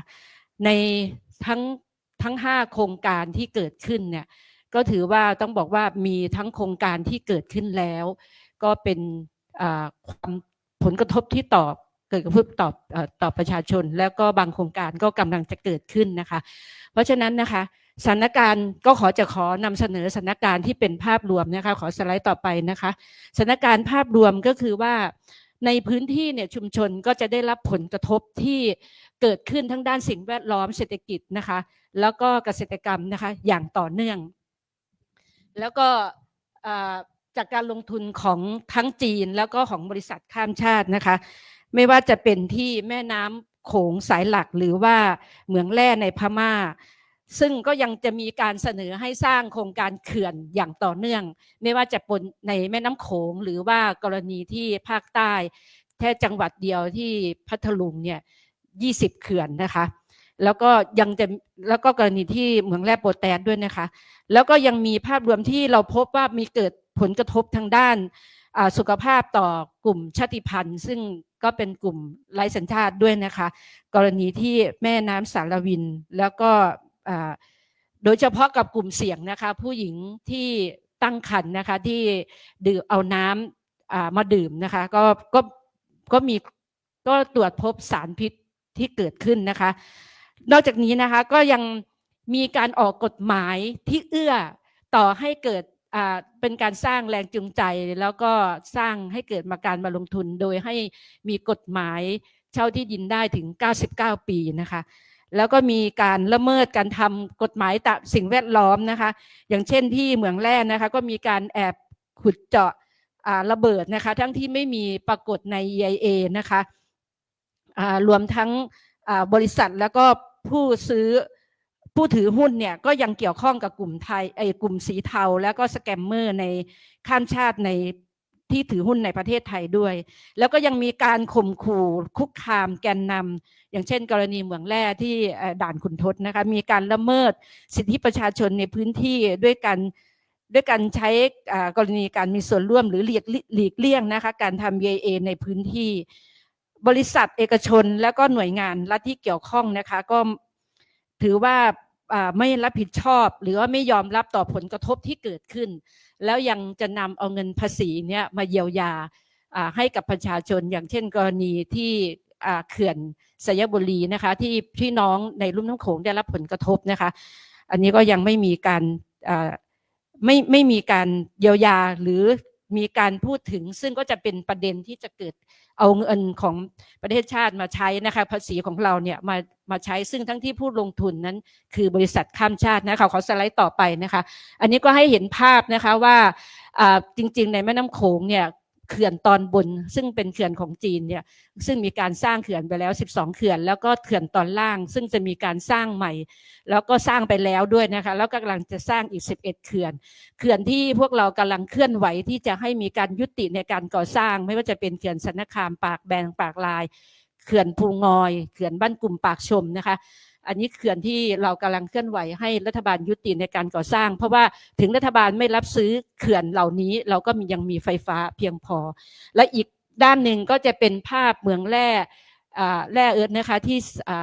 สร้างที่เกิดขึ้นในลาวแล้วก็ส่งผลกระทบทำให้สารพิษไหลลงมาในแม่น้ำโขงนะคะภาพต่อไปนะคะอันนี้ก็จะเป็นภาพที่พี่น้องได้รับผลกระทบจากโปรแทสที่ด่านขุนทดนะคะซึ่งก็กระทบต่อบ้านทั้งบ้านเรือนแล้วก็ที่อยู่ทำกินของพี่น้องแล้วก็ผู้ที่ออกมาปกป้องก็ได้รับการคุกคามนะคะขอสไลด์ต่อไปค่ะแล้วก็อีกภาพหนึ่งนะคะก็จะเป็นภาพระเบียงเศรษฐกิจภาคใต้นะคะซึ่งอันนี้ก็เป็นเรื่องที่แบบว่าเราก็จะมีข้อเสนอด้วยนะคะว่าการทำ BIA เนี่ยมันจะต้องให้ผู้ที่ไม่มีส่วนได้เสียหรือว่ามีผลประโยชน์ในการทำ BIA เพราะว่าโครงการใหญ่ๆอย่างนี้มีการก๊อปปี้วางเกิดขึ้นนะคะมีการนำข้อมูลคนละพื้นที่ไปใช้นะคะอีกด้านหนึ่งนะคะก็จะเป็นภาพการทำระเบียงการทำทางเลียบในแม่น้ำเจ้าพระยาซึ่งพี่น้องก็ต่อสู้ปกป้องจนศาลปกครองขอให้ระงับโครงการนี้ก่อนให้ไปฟังเสียงแต่ว่าทั้งกทมทั้งมหาดไทยเนี่ยก็ยังหลีกเลี่ยงเอาโครงการนี้ไปสร้างจากด้านหน้าเป็นด้านหลังอันนี้คือสิ่งที่เกิดขึ้นในบ้านของเรานะคะเพราะนั้นเราก็จะมีข้อเสนอคิดว่าในรายละเอียดข้อเสนอหลายข้อทางกลุ่มแรงงานก็ได้มีการเสนอไปแล้วนะคะเพราะฉะนั้นข้อเสนอของเราก็คือว่ารัฐต้องตรวจสอบต้องมีกลไกในการตรวจสอบติดตามกำกับดูแลภาคธุรกิจนะคะแล้วก็ธนาคารที่ให้กู้ไปต่างประเทศซึ่งก็จะต้องมีการบังคับที่เป็นรูปธรรมนะคะแล้วก็มีบทลงโทษที่ชัดเจนนะคะแล้วก็โดยเฉพาะเรื่องต่อไปก็คือแผน PDP นะคะซึ่งเป็นเรื่องการผลิตไฟฟ้านี่จะต้องทบทวนให้ประชาชนเข้าไปมีส่วนร่วมแล้วก็ยุติการซื้อไฟฟ้าจากต่างประเทศอย่างที่เรียนนะคะว่าแผน PDP เนี่ยเขาบอกว่าจะซื้อไฟฟ้าจากลาว 3,500 เมกะวัตต์เรามีไฟฟ้าเหลือเกินนะคะซึ่งมันนำมาซึ่งเราต้องเสียค่าไฟแพงเพราะนั้นเนี่ยเราใช้มีไฟฟ้าสำรองเกิน 40% เพราะนั้นยกเลิกแค่ 3,500 เมกะวัตต์ก็ไม่กระทบต่อการใช้ไฟในประเทศไทยแต่ว่าประชาชนทุกคนจะได้รับผลประโยชน์ก็คือว่าเราจะไม่ต้องจ่ายค่าไฟแพงนะคะแล้วก็รัฐบาลต้องมาหนุนในการสนับสนุนการสร้างพลังงานทางเลือกรัฐและเอกชนจะต้องแก้ปัญหาเก่าให้เสร็จนะคะกรณีจะสร้างเขื่อนใหม่แม่น้ำโขงเนี่ยที่จังหวัดอุบลราชธานีเขื่อนปากมูล30 กว่าปีแล้วเนี่ยที่รัฐบาลยังไม่แก้ปัญหาแต่ว่ากำลังจะเอาปัญหาใหม่มาให้กับพี่น้องทั้งที่คนที่ได้รับผลกระทบคนแรกจากการสร้างเขื่อนภูงอยนี่ก็คือกลุ่มพี่น้องปากมูลนะคะเพราะนั้นรัฐบาลจะต้องมีกระบวนการกรณีในการสร้างเขื่อนแม่น้ำโขงเนี่ยกระบวนการรับฟังปรึกษาหารือล่วงหน้าเนี่ยจะต้องได้รับการยินยอมจากประชาชนที่ผ่านมาเนี่ยมันเป็นเพียงแค่เวทีที่จะแจ้งให้ทราบว่าจะมีการสร้างเขื่อนที่ลาวตรงไหนตรงไหนบ้างแค่นั้นเองนะคะเพราะนั้นข้อเสนอต่อไปนี้ในการรัฐจะต้องปฏิรูปในการทำ EIA หรือ CIA จะต้องให้มีคุณภาพแล้วก็ปรับปรุงการประเมินผลนะคะให้เป็นมาตรฐานที่สากลนะคะ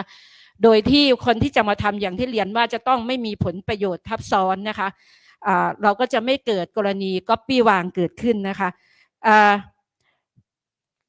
สไลด์ต่อไปนะคะ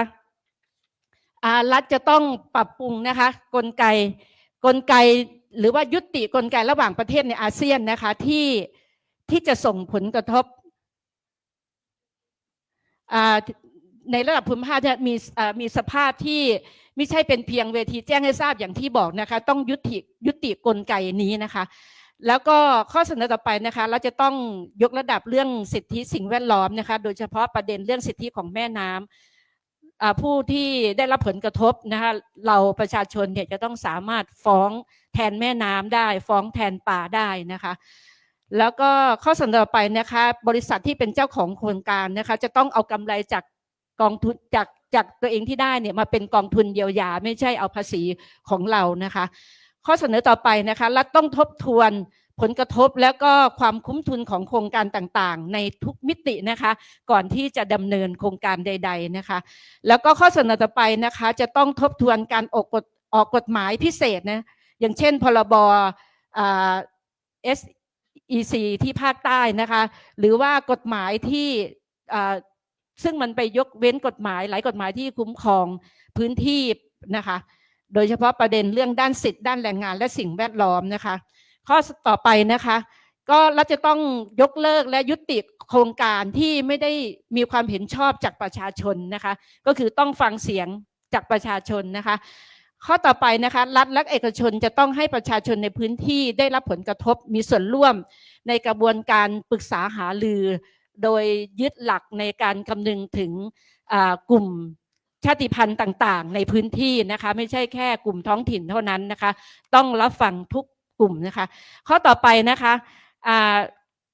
รัฐจะต้อง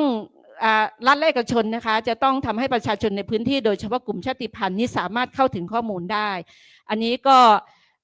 ข้อต่อไปนะคะจะไปอย่างรวดเร็วนะคะโดนยกป้ายแล้วนะคะ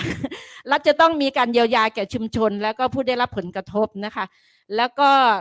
รัฐบาลและเอกชนจะต้องเน้นกระบวนการมีส่วนร่วมของประชาชนนะคะต้องอย่างที่เรียนว่าจะต้องคำนึงถึง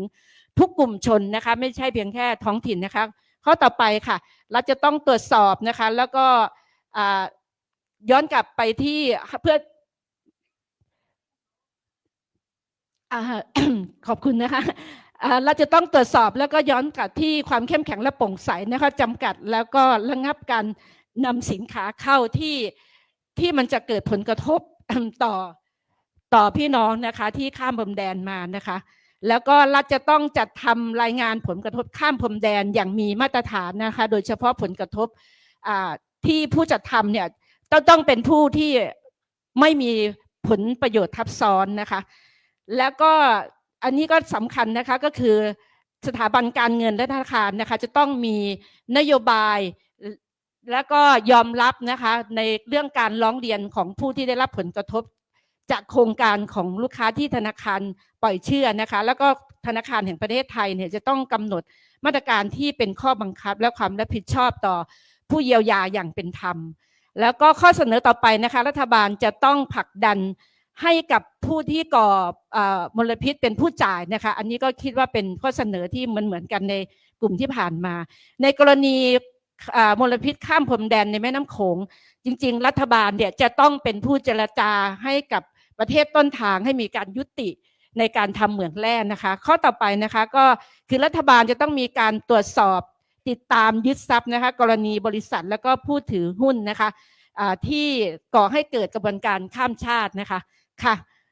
ก็คิดว่าเป็นข้อเสนอที่เป็นอย่างเร่งด่วนเนาะก็ขอบคุณนะคะขอบคุณค่ะขอบคุณทั้ง5ท่านมากค่ะทั้ง5ท่านได้ฉายภาพใหญ่มากๆทั้ง4ประเด็นเลยนะคะว่าสถานการณ์1 ปีที่ผ่านมาไม่ค่อยมีอะไรได้เปลี่ยน พัฒนาขึ้นได้เลยเนาะตั้งแต่สิ่งที่มันค้างคาอยู่ตั้งแต่เชิงโครงสร้างแนวคิดวิธีการมองหรือแม้กระทั่งว่าความพยายามที่จะแก้ปัญหาค่ะแล้วคนที่ตกอยู่เป็นปัญหาส่วนกลางหรือว่าคนที่เจอปัญหาคือกลุ่มที่เบาบางมากที่สุดนะคะขอบคุณทุกคนมากค่ะที่อยู่ตั้งแต่เช้านะคะเดี๋ยวหลังจากนี้ค่ะเราจะไปพักเบรกค่ะใช่เรามีเวลาโอเคเรามีQ&A ได้ประมาณ10 นาทีนะคะก่อนที่เราจะไปพักกันท่านใดขอเป็นคำถามแล้วกันนะคะแนะนำชื่อตัวเองจากสิ่งแล้วก็องค์กรที่มาแล้วก็สามารถถามคำถามจากทั้ง5ท่านหรือถ้าเราตอบไม่ได้เดี๋ยวเราจะกลับไปหาคำตอบให้นะคะมีใครต้องการจะถามไหมคะสามารถยกมือได้นะคะเดี๋ยวจะมีไมค์วิ่งไปค่ะหรือว่าใครมีมองว่าเนี่ยค่ะประเด็นมันตรงไหนที่มันยังขาดยังมองไม่ครบหรือมีความเห็นเพิ่มเติมก็ยินดีค่ะ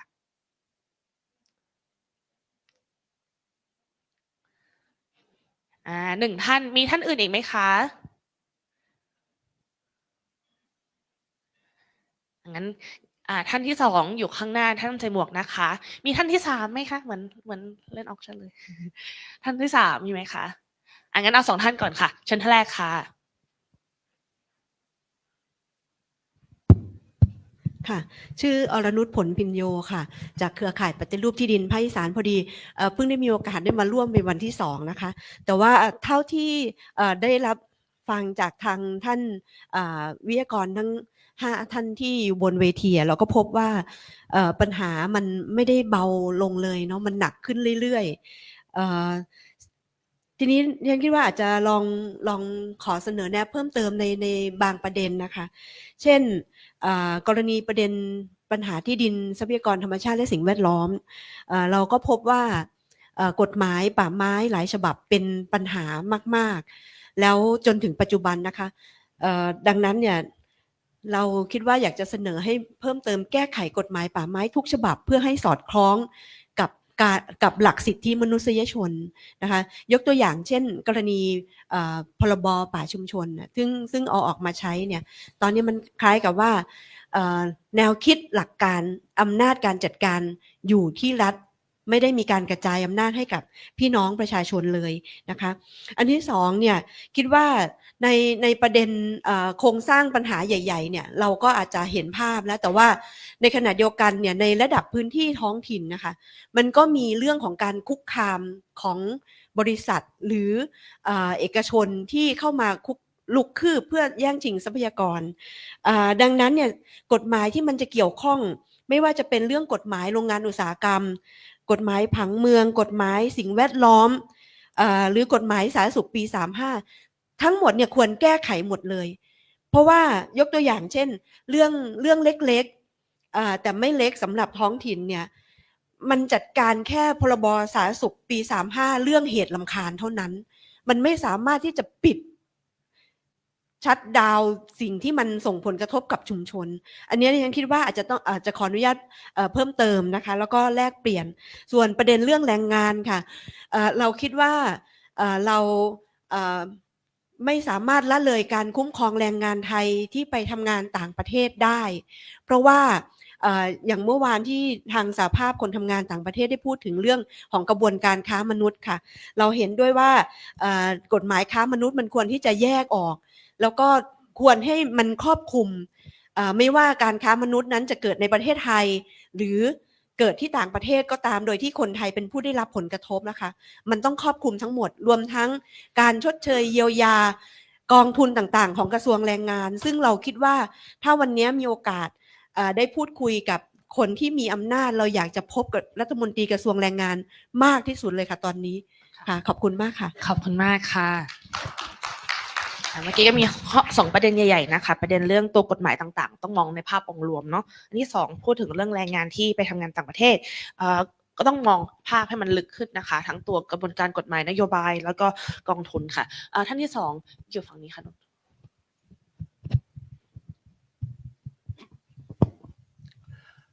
ครับสวัสดีครับมีอยู่เรื่องหนึ่งซึ่งเป็นเรื่องใหญ่มากนะครับแล้วก็ยังไม่ค่อยมีใครพูดถึงเท่าไหร่ก็เป็นเรื่องของการบริหารจัดการน้ำนะครับซึ่งเป็นมาลักษณะใช้กระบวนการวิธีการแนวทางในการบริหารจัดการน้ำมานับเป็น100 ปีนะครับที่หน่วยงานของรัฐทำมานะครับแบบนี้นะครับไม่ว่าจะมีการเพิ่มหน่วยงานกรมกองขึ้นมาที่เข้ามานอกเหนือจากกรมชลแล้วเนี่ยก็มีอีกหลายหน่วยงานที่ก็มาทำเรื่องนี้แต่ก็ไม่มีอะไรดีขึ้นนะครับชาวบ้านหรือชุมชนเนี่ยที่คัดค้านเรื่องเขื่อนเรื่อง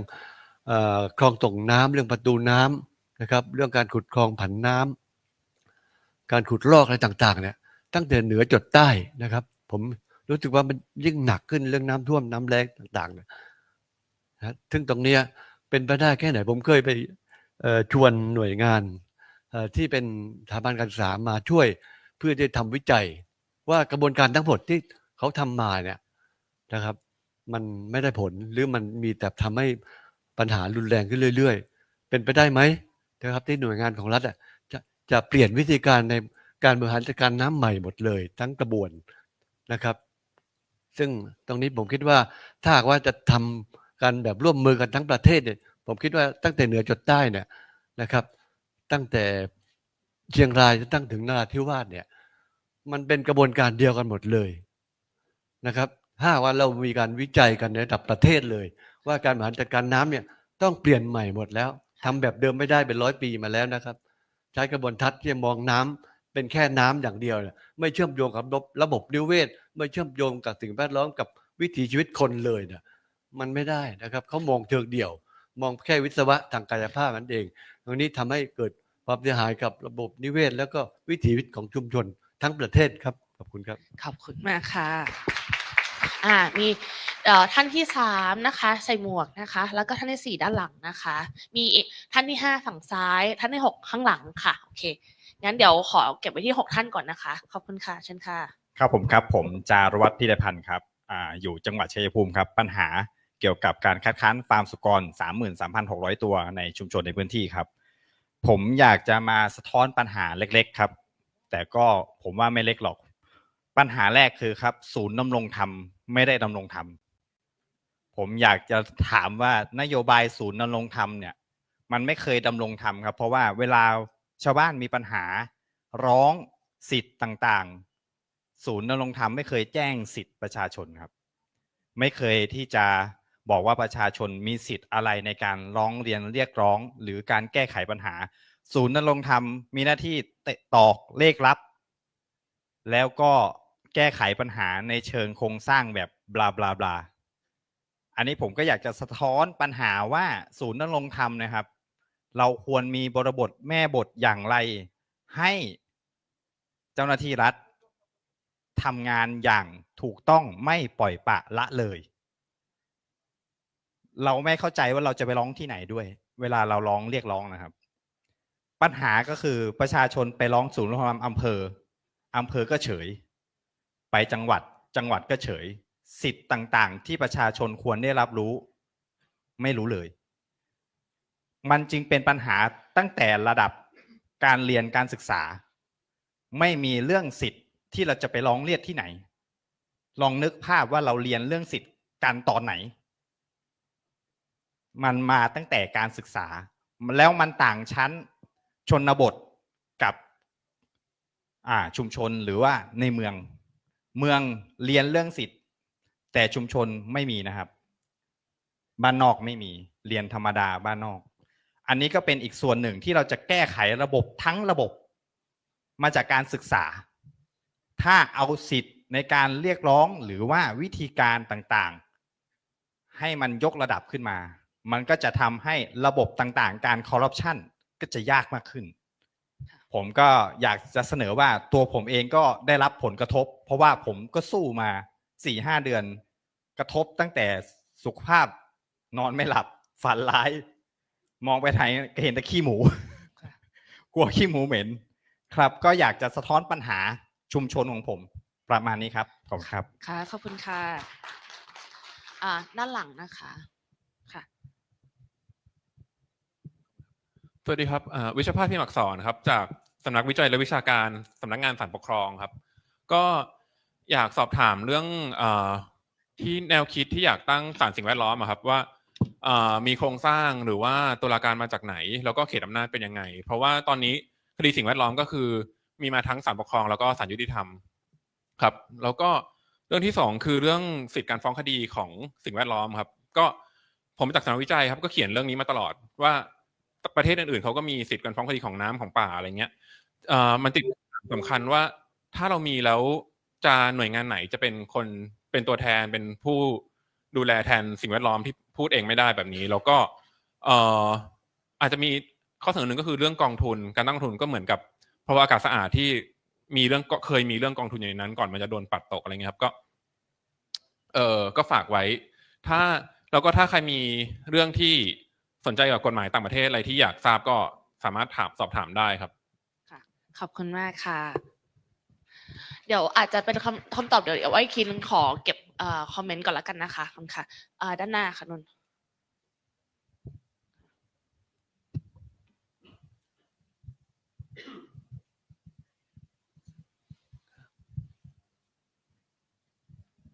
สวัสดีครับผมสุเมธเด่นพงษ์นามนะครับจากกลุ่มคนรักกรอกสมบูรณ์นะครับจังหวัดปราจีนบุรีนะครับก็ ก็เห็นบนเวทีนะครับก็ครอบคลุมนะครับในหลายๆเรื่องนะครับแต่สิ่งหนึ่งที่เราได้พูดบนเวทีแล้วแต่ไม่เคยมีการปฏิบัติได้จริงๆนั้นคือการรับฟังความคิดเห็นเนาะอย่างกรณีของผมเองมีหลายเรื่องมากนะครับแทบจะครบถ้วนทุกเรื่องเลยที่พูดถึงนะครับแล้วก็การคุกคามที่เราเจอเนี่ยผมว่าผมก็เป็นคนหนึ่งที่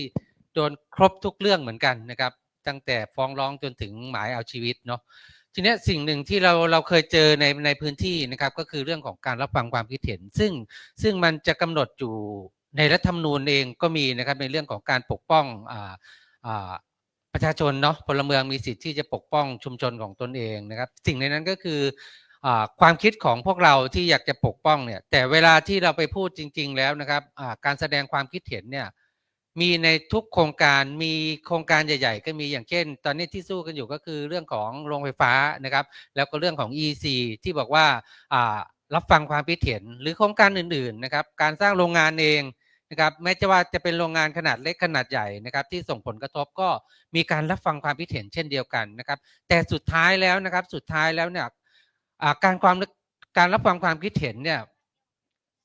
หลายๆหน่วยงานนะครับก็ยังไม่เข้าใจผมเชื่อว่าหรือเข้าใจแล้วแต่พยายามบิดเบือนว่าการรับฟังความคิดเห็นแม้แต่เป็นเสียงเดียวที่เป็นเสียงคัดค้านเนี่ยผมถามว่าอันนี้คือเสียงของการคัดค้านถูกหรือไม่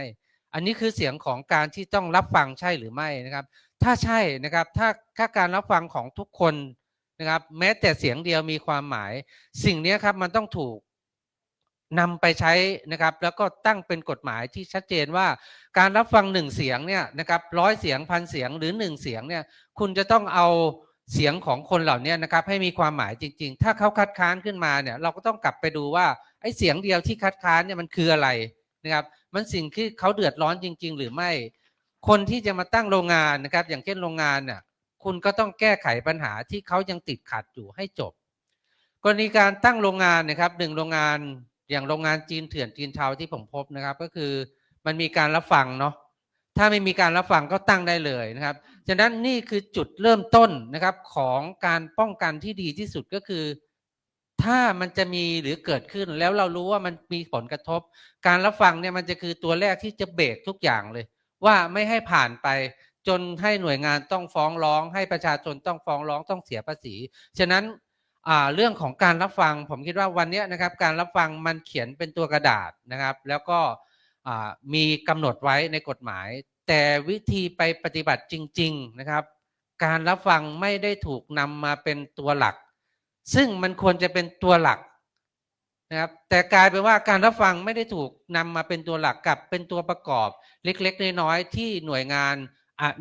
อนุญาตนะครับใช้นะครับว่ารับฟังแล้วนะครับพอพูดว่ารับฟังแล้วทุกอย่างจบเซ็นอนุมัตินั้นเรื่องนี้ครับผมก็คิดว่าการรับฟังนะครับมันเป็นสิทธิขั้นพื้นฐานของเราซึ่งควรจะถูกกำหนดไว้นะครับเป็นหลักด้วยนะครับในข้อกฎหมายในทุกๆโครงการที่มีอยู่นะครับอันนี้อยากฝากว่าให้เราช่วยกันผลักดันเรื่องนี้ขอบคุณมากครับขอบคุณค่ะท่านสุดท้ายด้านหลังค่ะ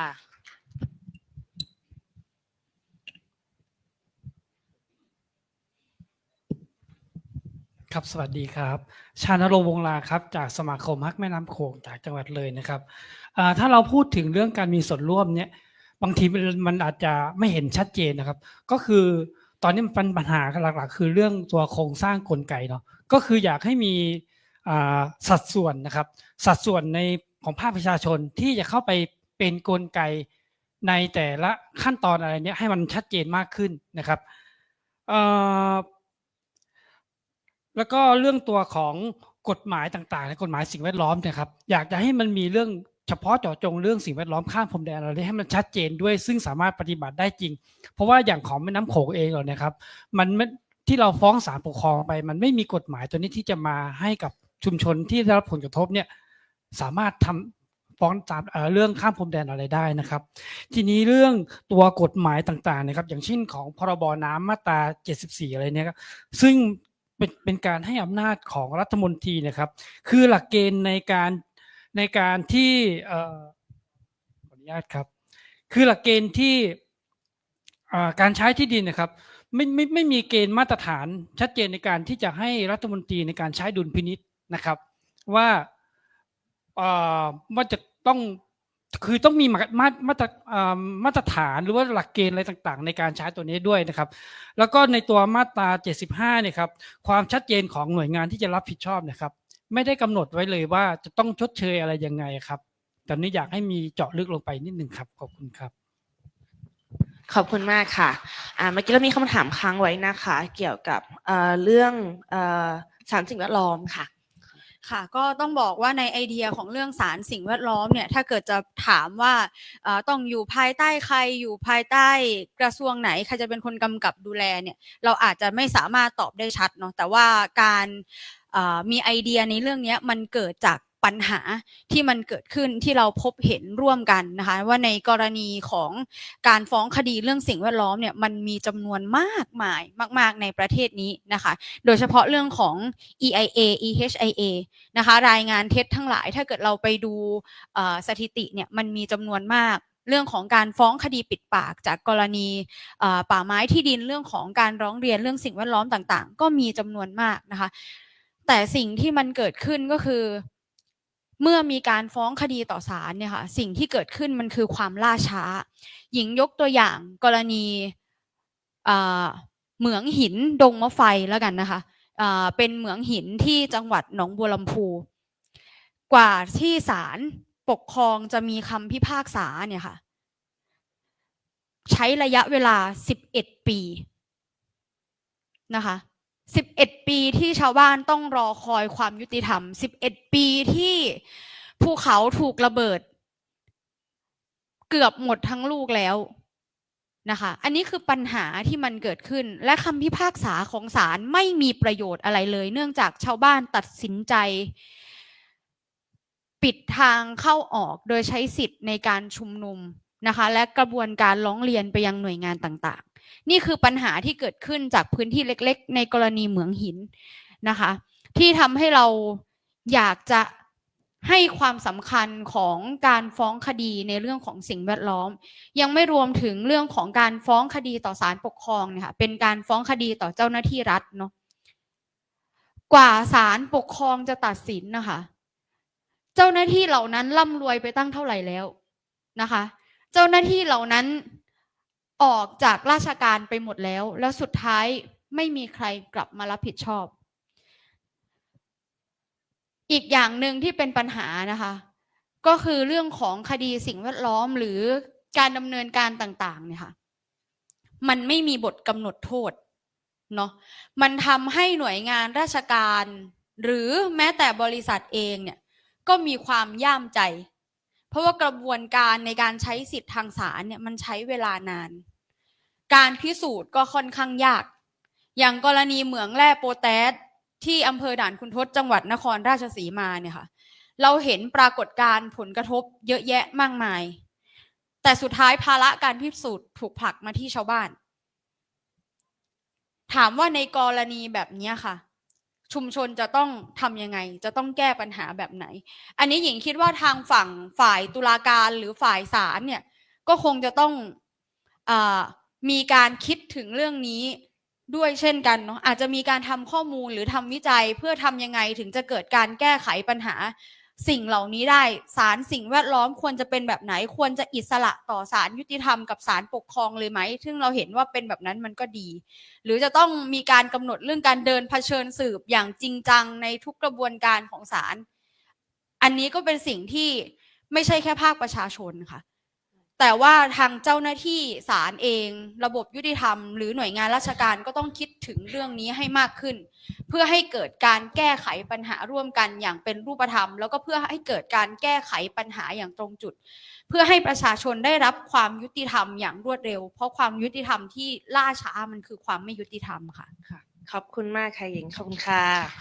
ครับขออนุญาตเติมนิดหนึ่งครับคือจริงๆเรื่องสารสิ่งแวดล้อมเนี่ยมันเป็นแนวคิดจากประเด็นปัญหาที่เกิดขึ้นคือทุกคนที่ทำอยู่เรื่องนี้ที่สู้เรื่องนี้เราเจอปัญหาแบบนี้มาตลอดนะใช้กระบวนการอำนาจทางตุลาการทุกศาลที่ผ่านมาเนี่ยมันทำให้ชาวบ้านเสียโอกาสอย่างมากกรณีเขาคูหาก็เหมือนกันเกือบ10 ปีไอ้คนที่สู้มายังไม่ทันได้ดูผลว่าศาลจะออกมา1 หรือ 2แต่เดินไม่รอดแล้วบางคนลมหายใจหมดแล้ว เพราะฉะนั้นก็คือแนวคิดแบบเนี้ยซึ่งสิ่งที่เอ่อจะต้องเติมเต็มก็คือนักวิชาการอย่างพวกท่านที่ทำวิจัยเนี่ยแหละมันจะต้องชี้ช่องทางให้พี่น้องให้ชาวบ้านให้ประชาชนได้ว่าถ้าเกิดมีสารสิ่งแวดล้อมเนี่ยมันจะต้องมีองคาพยพแบบใดบ้างที่จะทำให้กระบวนการทางยุติธรรมกับชาวบ้านกับสิ่งแวดล้อมที่มันเดินได้เร็วซึ่งมันไม่ทำให้ล่าช้าแล้วว่าต้องคอยจนบางคนอ่อนล้าครับแต่ว่าเดิมหลักๆแนวคิดจริงๆก็คือหนึ่งเพื่อต้องการแก้ปัญหาเรื่องนี้แล้วก็ต้องการมีแนวทางมีทางเดิมโดยเฉพาะในเชิงอำนาจทางตุลาการนะครับเสริมค่ะขอบคุณมากค่ะขอบคุณขออีกนิดนึงนะคะแล้วส่วนถามว่าใครจะเป็นตัวแทนในการฟ้องแทนสิทธิในธรรมชาติเมื่อกี้มีคำถามเนาะอย่างเช่นภูเขาป่าไม้ที่เขาดำรงอยู่เนี่ยใครควรจะเป็นคนที่ฟ้องแทนเขาก็ควรจะเป็นคนที่ออกมาปกป้องเขาแบบพวกเราเนี่ยค่ะควรจะมีสิทธิ์ในการออกมาฟ้องแทนเขาเพื่อให้เขาได้สามารถดำรงอยู่อย่างปกติสุขไม่ถูกทำลายก็ควรเป็นนักปกป้องสิทธิ์อย่างพวกเราเนี่ยที่ควรจะมีสิทธิ์ฟ้องแทนธรรมชาติเหล่านั้นค่ะขอบคุณค่ะโอเคค่ะขอบคุณทุกคนมากนะคะที่อยู่กันตั้งแต่เช้าเนาะเดี๋ยวต่อไปเนี่ยค่ะเราจะไปเบรกค่ะแล้วเราจะกลับมาอีกทีนึงตอน10:55แล้วกันนะคะแล้วหลังจากนั้นเราจะมีเสวนาต่อค่ะจะเป็นเรื่องที่สถานการณ์ที่ต้องจับตามองแล้วก็เรามาคุยกันว่าแล้วเราจะไปข้างหน้าต่อไปยังไงขอบคุณมากค่ะเจอกันอีก15 นาทีค่ะ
จาก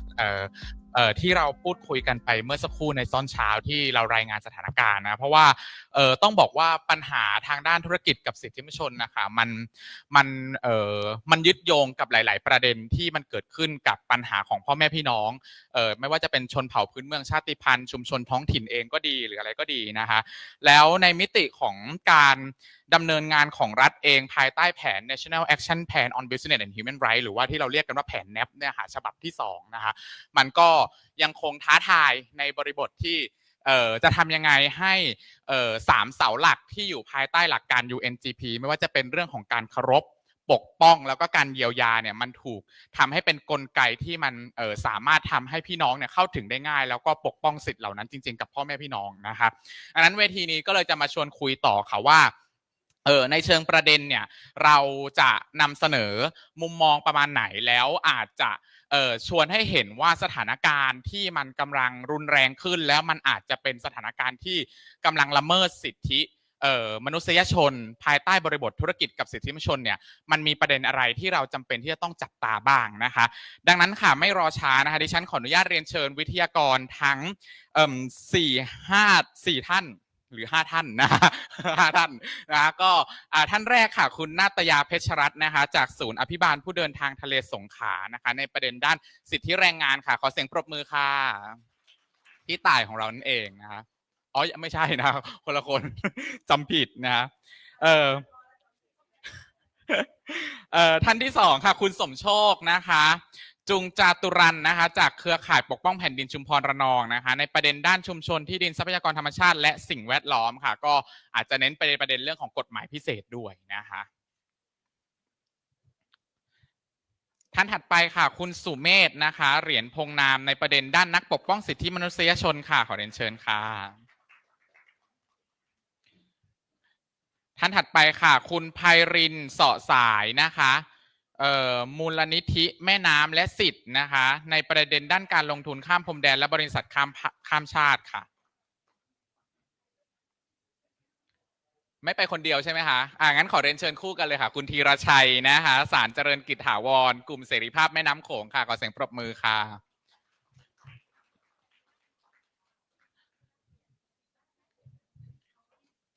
ขอเก้าอี้เพิ่มอีก1 ตัวได้ไหมคะพี่สอเพราะว่ามีพี่ต่ายอีกท่านหนึ่งค่ะเดี๋ยวนุ่นนั่งอันนี้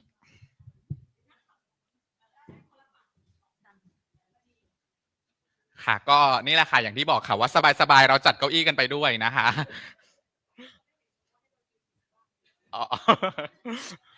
ยืน1 ชั่วโมงครึ่งนะครับพี่รินโอเคนะคะก็อันนี้พี่ต่ายเรียนเชิญเลยครับนะฮะก็ขอบคุณวิทยากรทุกท่านนะคะที่อยู่กับเราตั้งแต่เมื่อวานแล้วก็แลกเปลี่ยนประเด็นสถานการณ์ร้อนสถานการณ์ที่ต้องจับตามองภายใต้บริบทธุรกิจกับสิทธิมนุษยชนนะฮะก็อย่างที่นุ่นเกริ่นไปข้างต้นค่ะว่า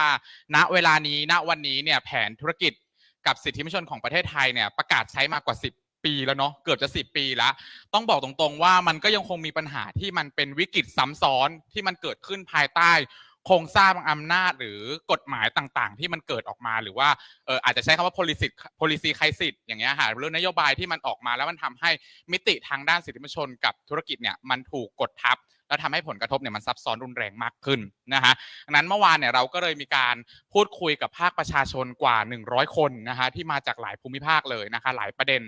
เพื่อที่จะมาเสนอข้อเสนอแนะแล้วก็แชร์กับทุกท่านนะคะว่าณเวลานี้เนี่ยอะไรที่มันจำเป็นที่จะต้องแก้ไขแล้วในระยะสั้นในระยะกลางระยะยาวเนี่ยสิ่งที่รัฐหรือว่าผู้ที่เกี่ยวข้องเนี่ยจะต้องแก้ไขยังไงเพื่อให้มันเกิดกลไกในการปกป้องคุ้มครองเคารพนะคะในเรื่องของสิทธิมนุษยชนและก็ธุรกิจด้วยเช่นกันนะคะดังนั้นด้านแรกวันนี้ที่จะชวนคุยนะคะต้องบอกตรงๆว่าอาจจะเริ่มจากด้านแรงงานก่อนนะคะซึ่งในด้านแรงงานเนี่ยอาจจะคุยในมุมของปัญหาก่อนแล้วกันค่ะว่าจากที่เรารายงานสถานการณ์ไปปัญหาเพิ่มเติมที่ทางคุณณัตยามองว่ามันยังเป็นปัญหาซ้ำซ้อนอยู่เนี่ยมันมีอะไรบ้างนะคะแล้วก็อาจจะแชร์เพิ่มเติมว่าในมุมที่เชิงปัญหาแล้วเนี่ยมันมีมุมไหนที่มันทำให้มันมีช่องว่าง นะฮะในการที่รัฐหรือบริษัทเนี่ยเข้ามาคุกคามประเด็นด้านสิทธิแรงงานค่ะได้ค่ะขอบคุณมากค่ะก็แนะนำตัวเองอีกครั้งหนึ่งแล้วกันนะคะอ้อนะคะจากศูนย์อภิบาลผู้เดินทางทะเลสงขลานะคะก็มาไกลนะคะตอนนี้ทางบ้านน้ำท่วมนะคะแต่ว่าวันนี้ถือเป็นโอกาสที่ดีมากรุงเทพรอบนี้รู้สึกว่าพอจะได้สัมผัสลมหนาวกับเขาบ้างเลยซื้อผ้าพันคอนิดนึงนะคะเมื่อกี้ในส่วนของประเด็นแรงงานจริงๆเมื่อเช้าเนี่ยทางพี่สุชาติเนี่ยก็ได้นำเสนอไปแล้วนะคะในฐานะของตัวแทนในกลุ่มของแรงงานจริงๆแล้วเนี่ยประเด็นหนึ่งที่เรามองว่าตัวเราเองก็เป็นแก๊ปเหมือนกันนะพอดีว่าเมื่อวานเนี่ยเรามีโอกาสได้คุยกับพี่น้องที่เป็นแรงงานไทยที่ไปทำงานอยู่ในต่างประเทศนะคะซึ่งต้องบอกว่าในการทำงานของตัวเองเนี่ยเรามีโอกาสสัมผัสทั้งพี่น้องแรงงานที่เป็นต่างชาติที่เข้ามาทำงานอยู่ในไทย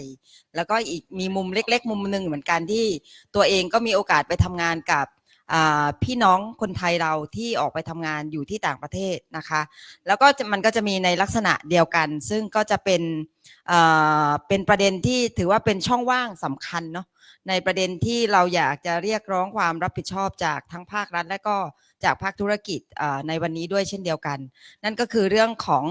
กรณีของการไปทำงานทั้งที่คนไทยไปทำงานต่างประเทศแล้วก็ที่คนแรงงานต่างชาติเข้ามาทำงานอยู่ในบ้านเราประเด็นหนึ่งก็คือในเรื่องของการไปซึ่งต้องบอกว่าการไปของพี่น้องทั้งไม่ว่าไทยหรือว่าต่างชาติมาเนี่ยนะคะมันเกิดค่าใช้จ่ายทั้งหมดซึ่งณปัจจุบันเนี่ยต้องบอกว่าสิ่งสำคัญก็คือว่าภาระค่าใช้จ่ายทุกสิ่งทุกอย่างเนี่ยมันถูกผลักมาอยู่ที่ตัวของคนงานไม่ว่าจะเกิดขึ้นก่อนหรือเกิดขึ้นหลังก็ตามนะคะเพราะฉะนั้นเนี่ยอย่างกรณีของพี่น้องแรงงานไทยเราเจอว่าประเด็นเนี่ยในการไปของเขาเนี่ยมันมีค่าใช้จ่ายเกือบ 70,000 บาทถามว่าเขามีกำลังมากพอไหมที่จะจ่ายในเงินก้อนนั้นมันไม่ได้มีมากพอเพราะฉะนั้นสิ่งที่เป็นข้อเสนอจากบริษัทที่พาเข้าไปก็คือว่าคุณออกก่อนส่วนหนึ่งแล้วฉันออกให้ส่วนหนึ่ง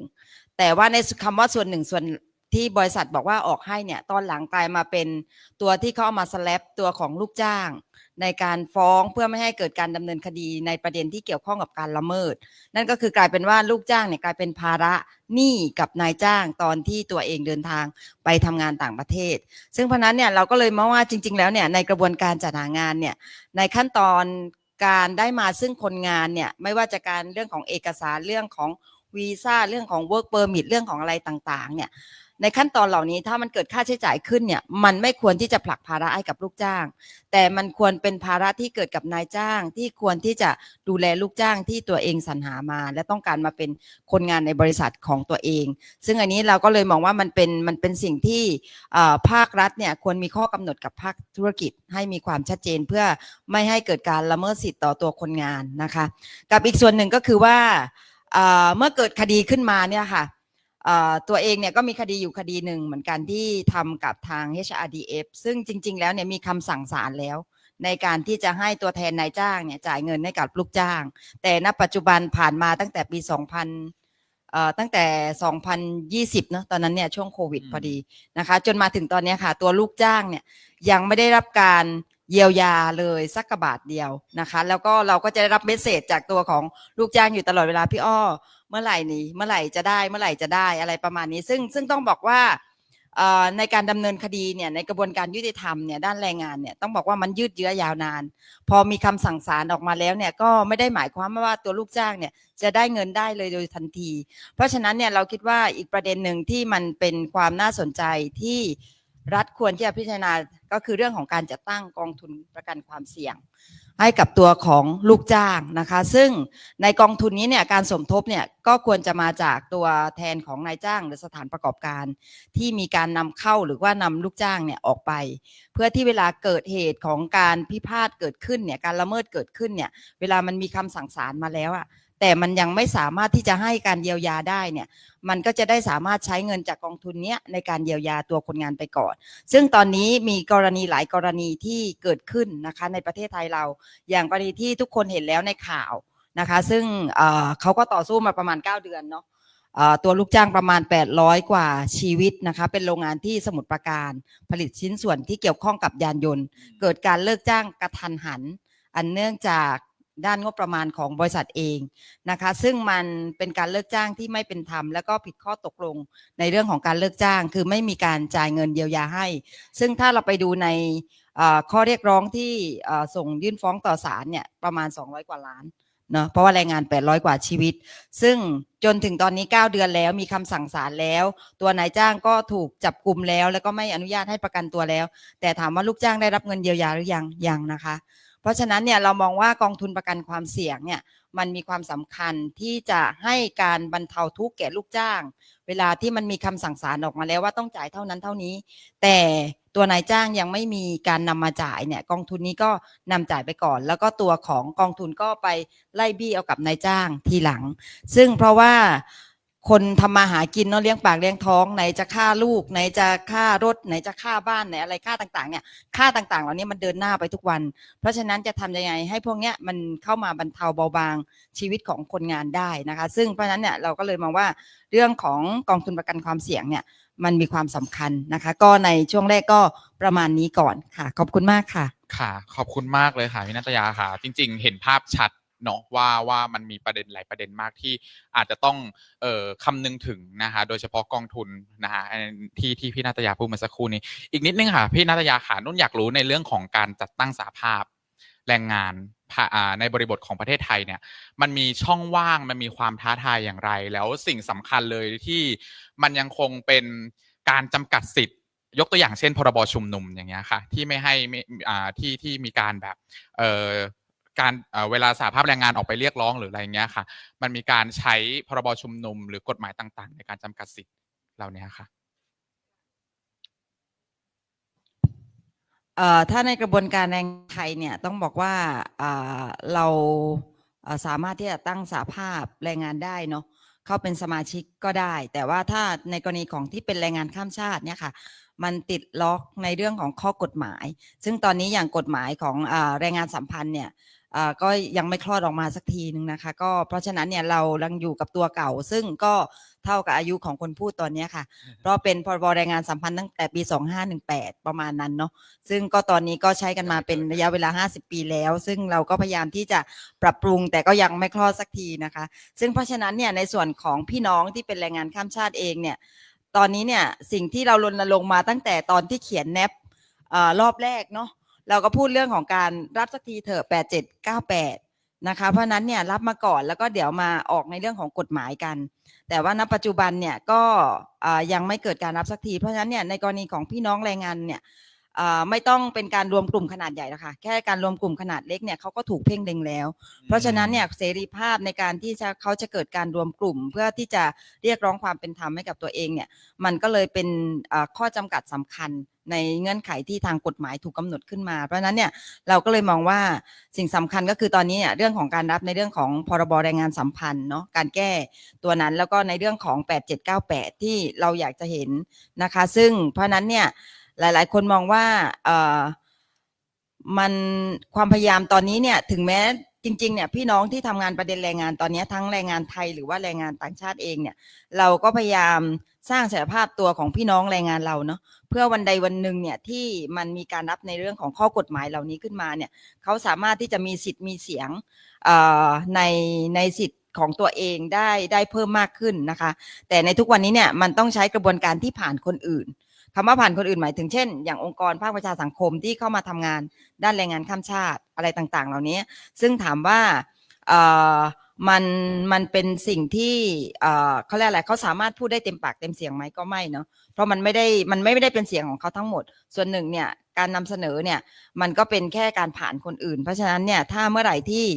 8798เรารับแล้วมาออกกฎหมายเนี่ยอันนั้นเราเชื่อว่ามันจะเป็นสิทธิ์และเสียงจากตัวของพี่น้องแรงงานจริงๆที่เขาอยากจะบอกอยากจะกล่าวว่าอะไรคือสิ่งที่เป็นความชอบธรรมสำหรับเขาอะไรคือสิ่งที่เขาอยากจะให้เกิดการเปลี่ยนแปลงในชีวิตเขาอันนี้คือสิ่งที่เราก็อยากขับเคลื่อนให้เป็นไปตามนั้นค่ะขอบคุณค่ะก็จะเห็นเนาะอุปสรรคมันไม่ใช่แค่สิ่งที่มันเกิดขึ้นแค่กับ ปัญหาในพื้นที่อย่างเดียวแต่มันเกิดขึ้นในเชิงกลไกของนโยบายด้วยนะเพราะว่าการรวมกลุ่มหรือการสมาคมต่างๆหรือการชุมนุมต่างๆเนี่ยมันก็มีกฎหมายหลายตัวมากที่มาจำกัดสิทธิ์แรงงานเองก็ไม่ได้เอื้ออำนวยความสะดวกให้ขนาดนั้นยิ่งแล้วไปใหญ่พอเวลารวมกลุ่มขนาดใหญ่หรือเดินชุมนุมประท้วงเนี่ยพรบชุมนุมก็ใช้เป็นกฎหมายจริงๆแล้วเป็นมรดกของฝั่งคสช.ด้วยเนาะเพราะมันเป็นปี2558หลัง2557มาเนาะสิ่งเหล่านี้เนี่ยมันเป็นกฎหมายที่มันออกมาโดยไม่ได้มีการมีส่วนร่วมของประชาชนอย่างจริงจังมันก็เลยกลายเป็นอุปสรรคนะคะในการที่เราจะทะเยอทะยานไปสู่ความสำเร็จด้านธุรกิจกับสิทธิมนุษยชนด้วยกันนะคะคราวนี้ขยับมาอีกประเด็นหนึ่งค่ะก็คือประเด็นด้านสิทธิที่ดินชุมชนทรัพยากรธรรมชาติและสิ่งแวดล้อมนะคะเป็นประเด็นใหญ่นะถ้าดูจากข้อเสนอและการรายงานเมื่อสักครู่นี้เนี่ยดิฉันคิดว่าน่าจะได้ทำรายงานหลายเล่มอยู่เหมือนกันนะคะประเด็นนี้ก็มี2ท่านนะคะที่อาจจะมาแชร์ในมุมมองทั้ง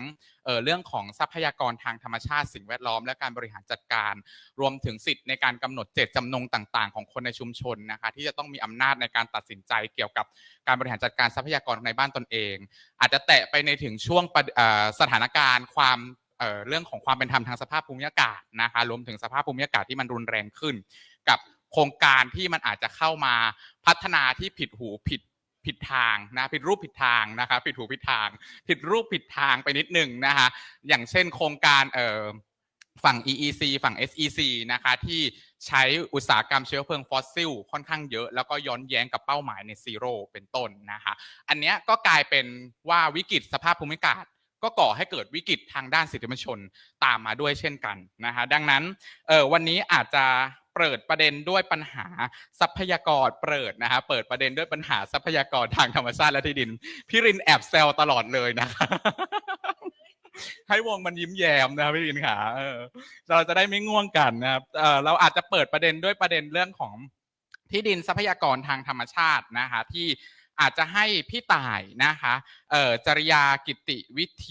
วิถีนะคะจากสกต.ภาคใต้นะคะเล่านะคะทั้งปัญหาในเชิงของเกษตรกรเรื่องของที่ดินทำกินหรือมิตินโยบายการพัฒนาต่างๆของรัฐที่มันไม่ตรงกับทิศทางการพัฒนาที่เราอยากจะให้เป็นยกตัวอย่างเช่นการส่งเสริมเรื่องของเกษตรพันธสัญญาแล้วไปแย่งยึดพื้นที่ดินทำกินตามวิถีชีวิตของชนเผ่าพื้นเมืองชาติพันธุ์ที่เขาแบบทำไร่หมุนเวียนแต่ก็กลายเป็นไร่ข้าวโพดเลี้ยงสัตว์ให้บริษัทใดบริษัทหนึ่งในประเทศที่ใหญ่มากๆไม่กล้าพูดนะครับกลัวโดนสแลปนะก็อันเนี้ยอาจจะต้องชี้ให้เห็นว่าปัญหาในเชิงโครงสร้างและปัญหาที่มันเกิดการส่งเสริมโดยภาครัฐโดยมีกลไกบางอย่างเนี่ยมารองรับเนี่ยมันเป็นปัญหาต่อเรายังไงแล้วก็พี่น้องของเราในพื้นที่ที่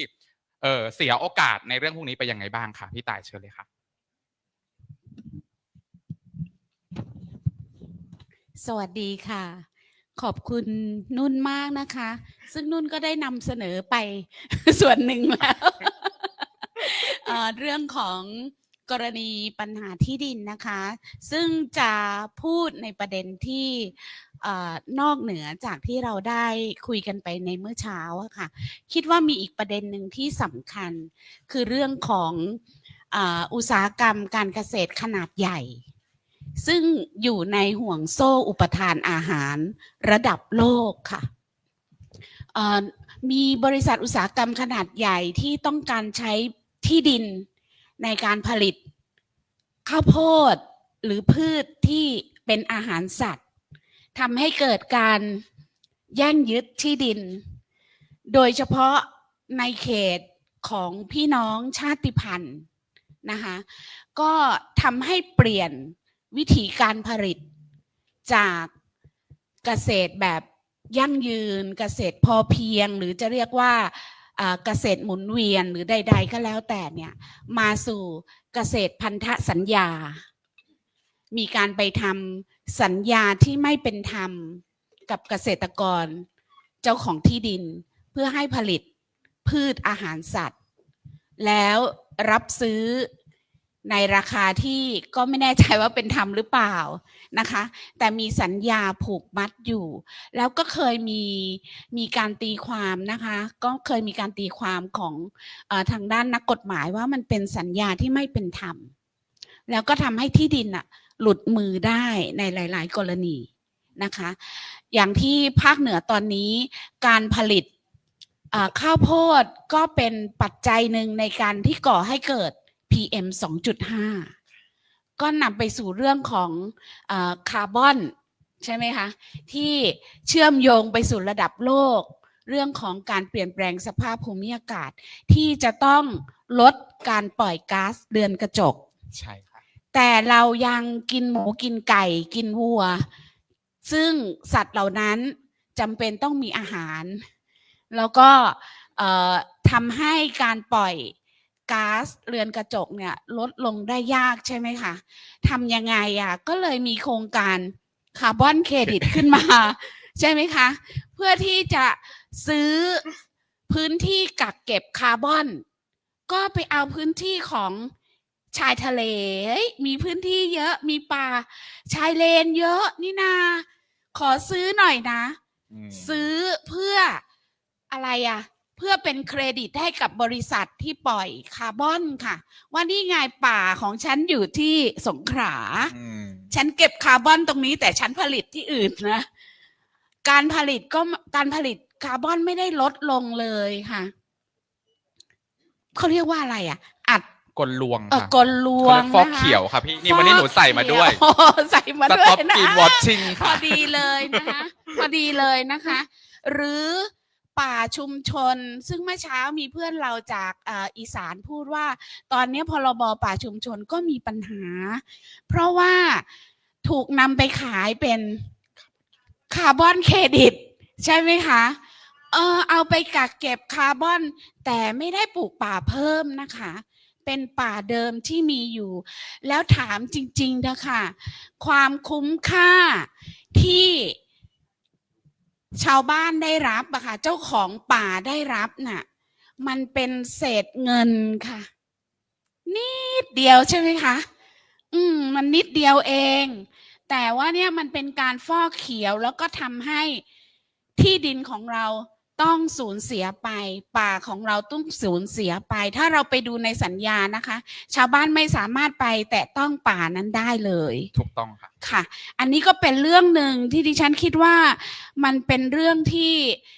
ส่งผลกระทบต่อสิทธิเรื่องที่ดินมาจากเรื่องของธุรกิจนี่เองนะคะประเด็นที่สองก็คือเรื่องของโครงการขนาดใหญ่ที่กระทบต่อที่ดินซึ่งเมื่อเช้าเราพูดเรื่องของ EEC SEC กันไปแล้วก็วันนี้เดี๋ยวน้องจากชุมพรก็จะมานำเสนอในประเด็นเพิ่มเติมแต่ที่ดิฉันอยากจะพูดถึงก็คือเรื่องของโรงงานที่จำเป็นต้องใช้ถ่านหินนะคะซึ่งรัฐบอกเราว่าการใช้ถ่านหินเป็นพลังงานสกปรกนะคะแล้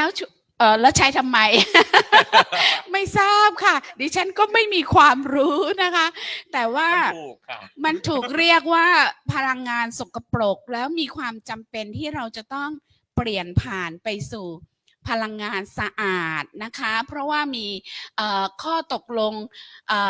โตเกียวมีการประชุมว่าด้วยข้อตกลงปารีสเพื่อที่จะลดก๊าซเรือนกระจกในระดับโลกนะคะดังนั้นประเทศไทยจะต้องเปลี่ยนผ่านไปใช้พลังงานสะอาดเช่นโซล่าร์ฟาร์มพลังงานลมเอาทั้งอำเภอเลยตั้งกังหันลมที่ดินของใครคะที่ดินของเราไหมของเราด้วยเนาะที่ดินของเราด้วยเขาถามเราไหมจะเอาไหมกังหันลมเนี่ยถามเป็นพิธีไหมอันนี้ไม่แน่ใจนะคะว่าประชาชนเจ้าของพื้นที่จะมีส่วนร่วมจริงแท้แค่ไหนอันนี้เป็นเรื่องที่เราต้องจับตาเพราะคาดว่ามันจะเกิดขึ้นเป็นอย่างมากนะคะที่จะทำให้เราสูญเสียที่ดินและที่สำคัญเลยคิดว่ามันจะเกิดการเวรคืนที่ไม่เป็นธรรมนะคะนี่ดิฉันคิดว่าจะต้องจับตาเรื่องของการเวรคืนที่ไม่เป็นธรรมอีกประเด็นหนึ่งซึ่งสำคัญคือการให้ข้อมูลที่ไม่เพียงพอจากภาครัฐค่ะเขาให้ไหม ไม่รู้นะคะ ที่เราคุยกันในกลุ่มต่างๆคือเราร้องขอแล้วเราก็ได้มา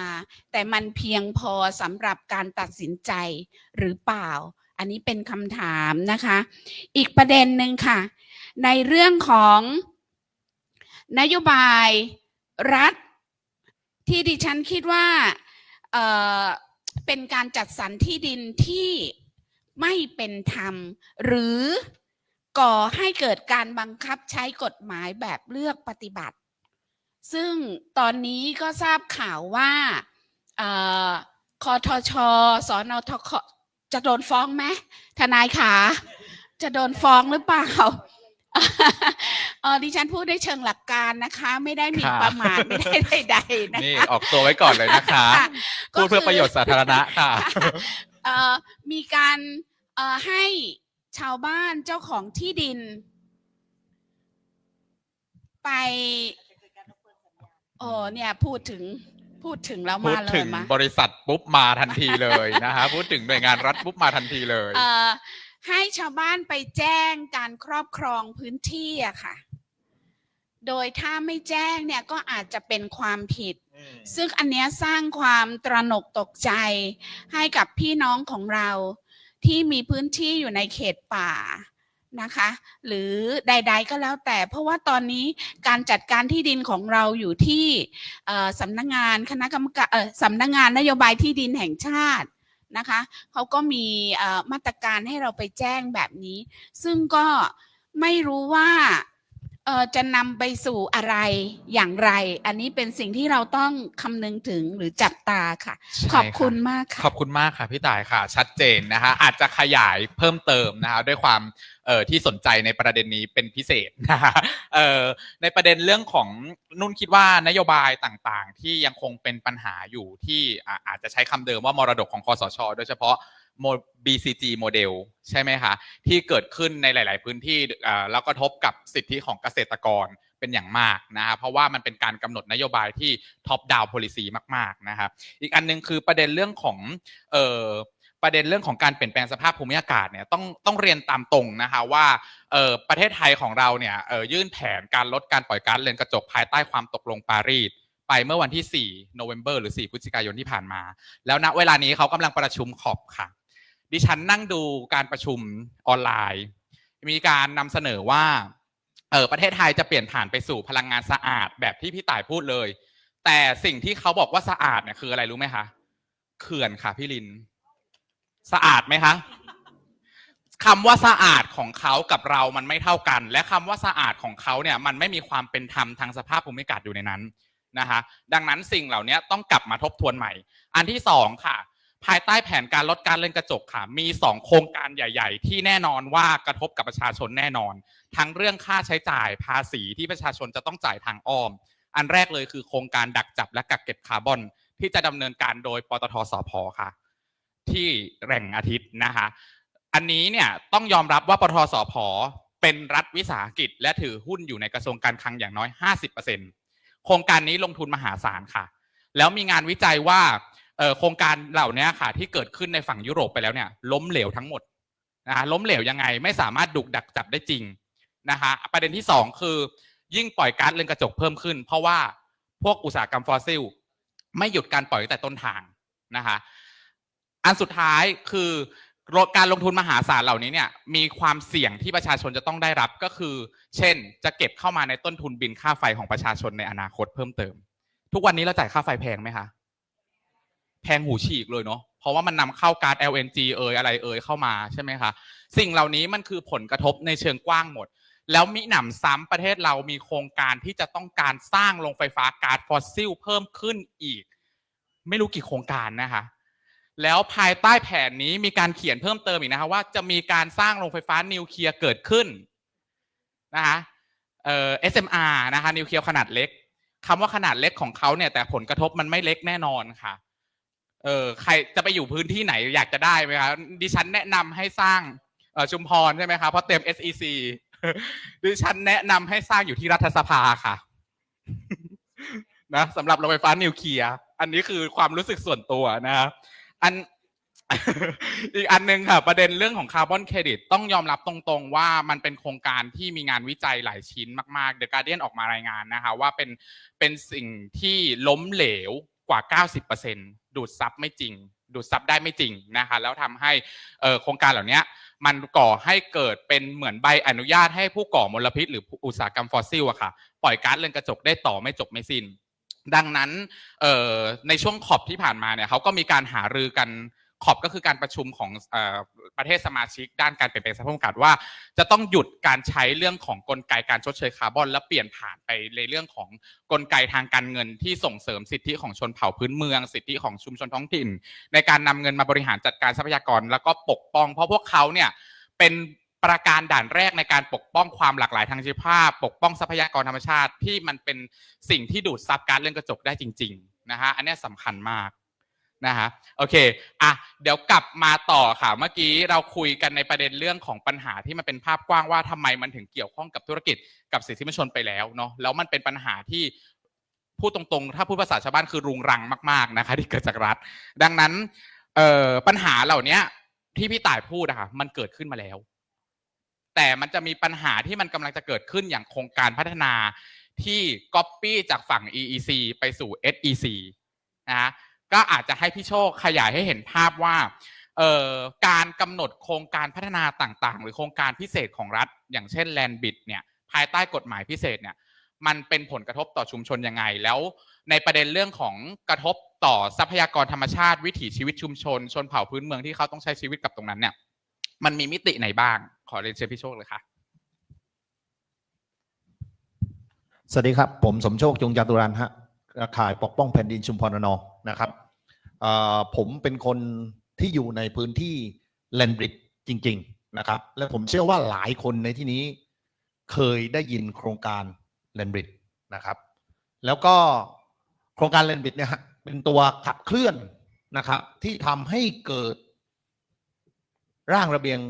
เศรษฐกิจพิเศษภาคใต้หรือ SEC นะครับส่วนพี่น้องภาคตะวันออกใน EC 3 จังหวัดท่านไม่ต้องน้อยใจฮะตอนนี้ภาคใต้กำลังจะเดินรอยตามความฉิบหายของท่านอยู่นะครับแล้ววันนี้ผมเชื่อว่าพี่น้องหลายคนนะครับมาจากทั่วประเทศท่านไม่ต้องเสียใจครับถ้าพรบ SEC เนี่ยเกิดขึ้นที่ภาคใต้บ้านผมรายต่อไปก็คือ NEC ครับระเบียงเศรษฐกิจพิเศษภาคเหนือหรือล้านนานะครับจังหวัดที่ได้รับเกียรติก่อนใน4จังหวัดภาคเหนือคือเชียงรายเชียงใหม่ลำพูนและลำปางนะครับอีสานก็ไม่ต้องห่วงครับมีเหมือนกันทุกคนได้รับสิทธิ์นั้นเดี๋ยวนี้5ภูมิภาค10เขตที่จะเกิดขึ้นนะครับถ้าประเทศไทยยังไม่แก้ไขรัฐธรรมนูญปี60และยังไม่ล้มเลิกหรือยกเลิกยุทธศาสตร์ชาติที่บังคับใช้ในปี2560นะครับทุกคนได้รับอิทธิพลหมดพรบ SEC นะครับถูกดีไซน์มานะฮะเพื่อใช้ขับเคลื่อนโครงการแลนบริดจ์นะครับผมยืนหยัดต่อสู้คัดค้านโครงการแลนบริดจ์นะครับไม่ได้รับเงินสิงคโปร์นะฮะอย่าเข้าใจว่าผมรับเงินสิงคโปร์แล้วหลายคนคิดว่าโครงการนี้โดยเฉพาะแลนบริดจ์เนี่ยเกิดขึ้นเราจะเป็นประเทศมหาอำนาจทำให้สิงคโปร์เนี่ยพ่ายแพ้ทางเศรษฐกิจของเราได้ซึ่งในความเป็นจริงไม่จริงนะฮะผมอยากจะปูพื้นฐานนิดนึงให้ทุกคนทราบสั้นๆไม่เกิน5 นาทีนะครับผมอยากจะบอกว่าที่ผมบอกว่าสู้ไม่ได้เพราะแลนบริดจ์เนี่ยฝั่งอ่าวไทยหรือหลังสวนแหลมริ้วเนี่ยเขาขุดทะเลลึกไปที่ระดับ17 เมตรความลึก17 เมตรจากระดับน้ำทะเลต่ำสุดนะครับถมทะเลไปทั้งหมด 5,824 ไร่ของเสียทั้งหมด130 ล้านลูกบาศก์เมตรนะครับส่วน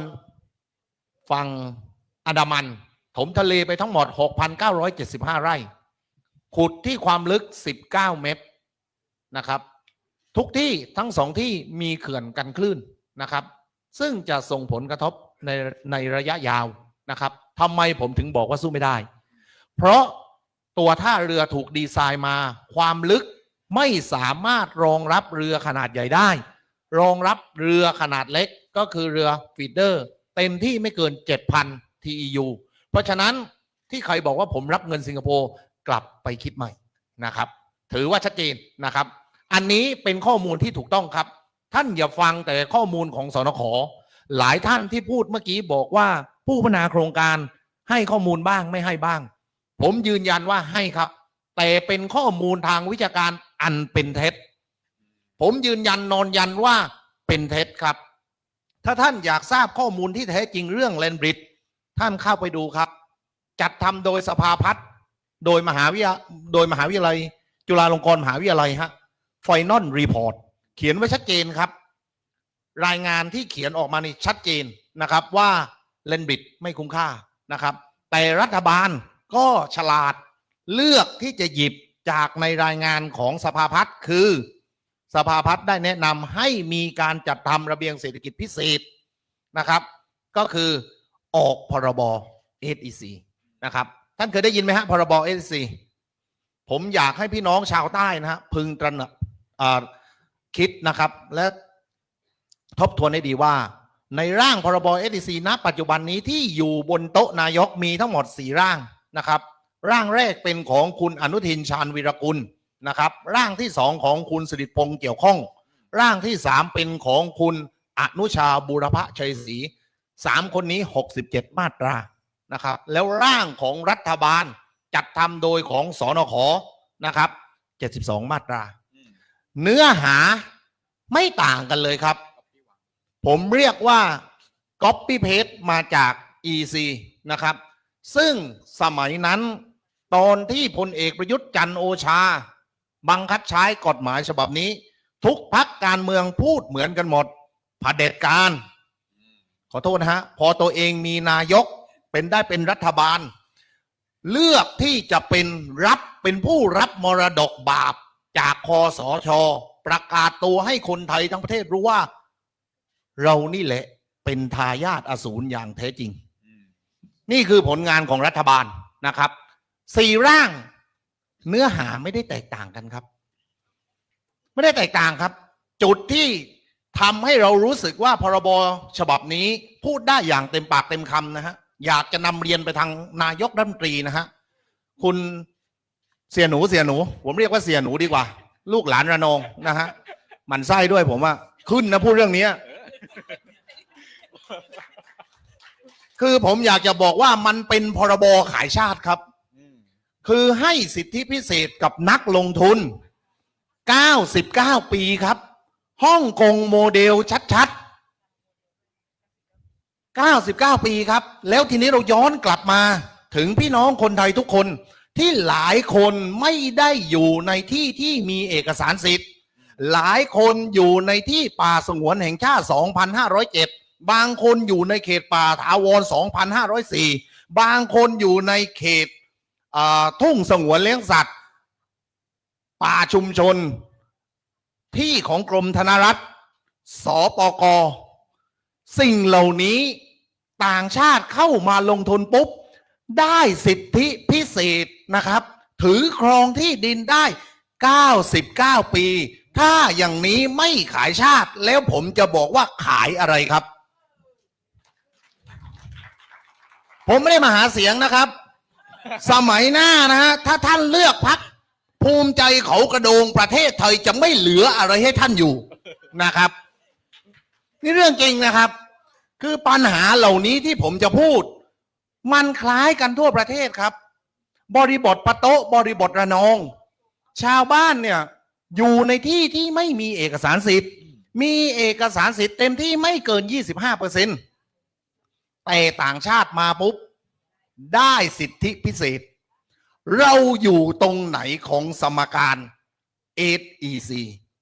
วันนี้มีผู้นำมาไหมครับ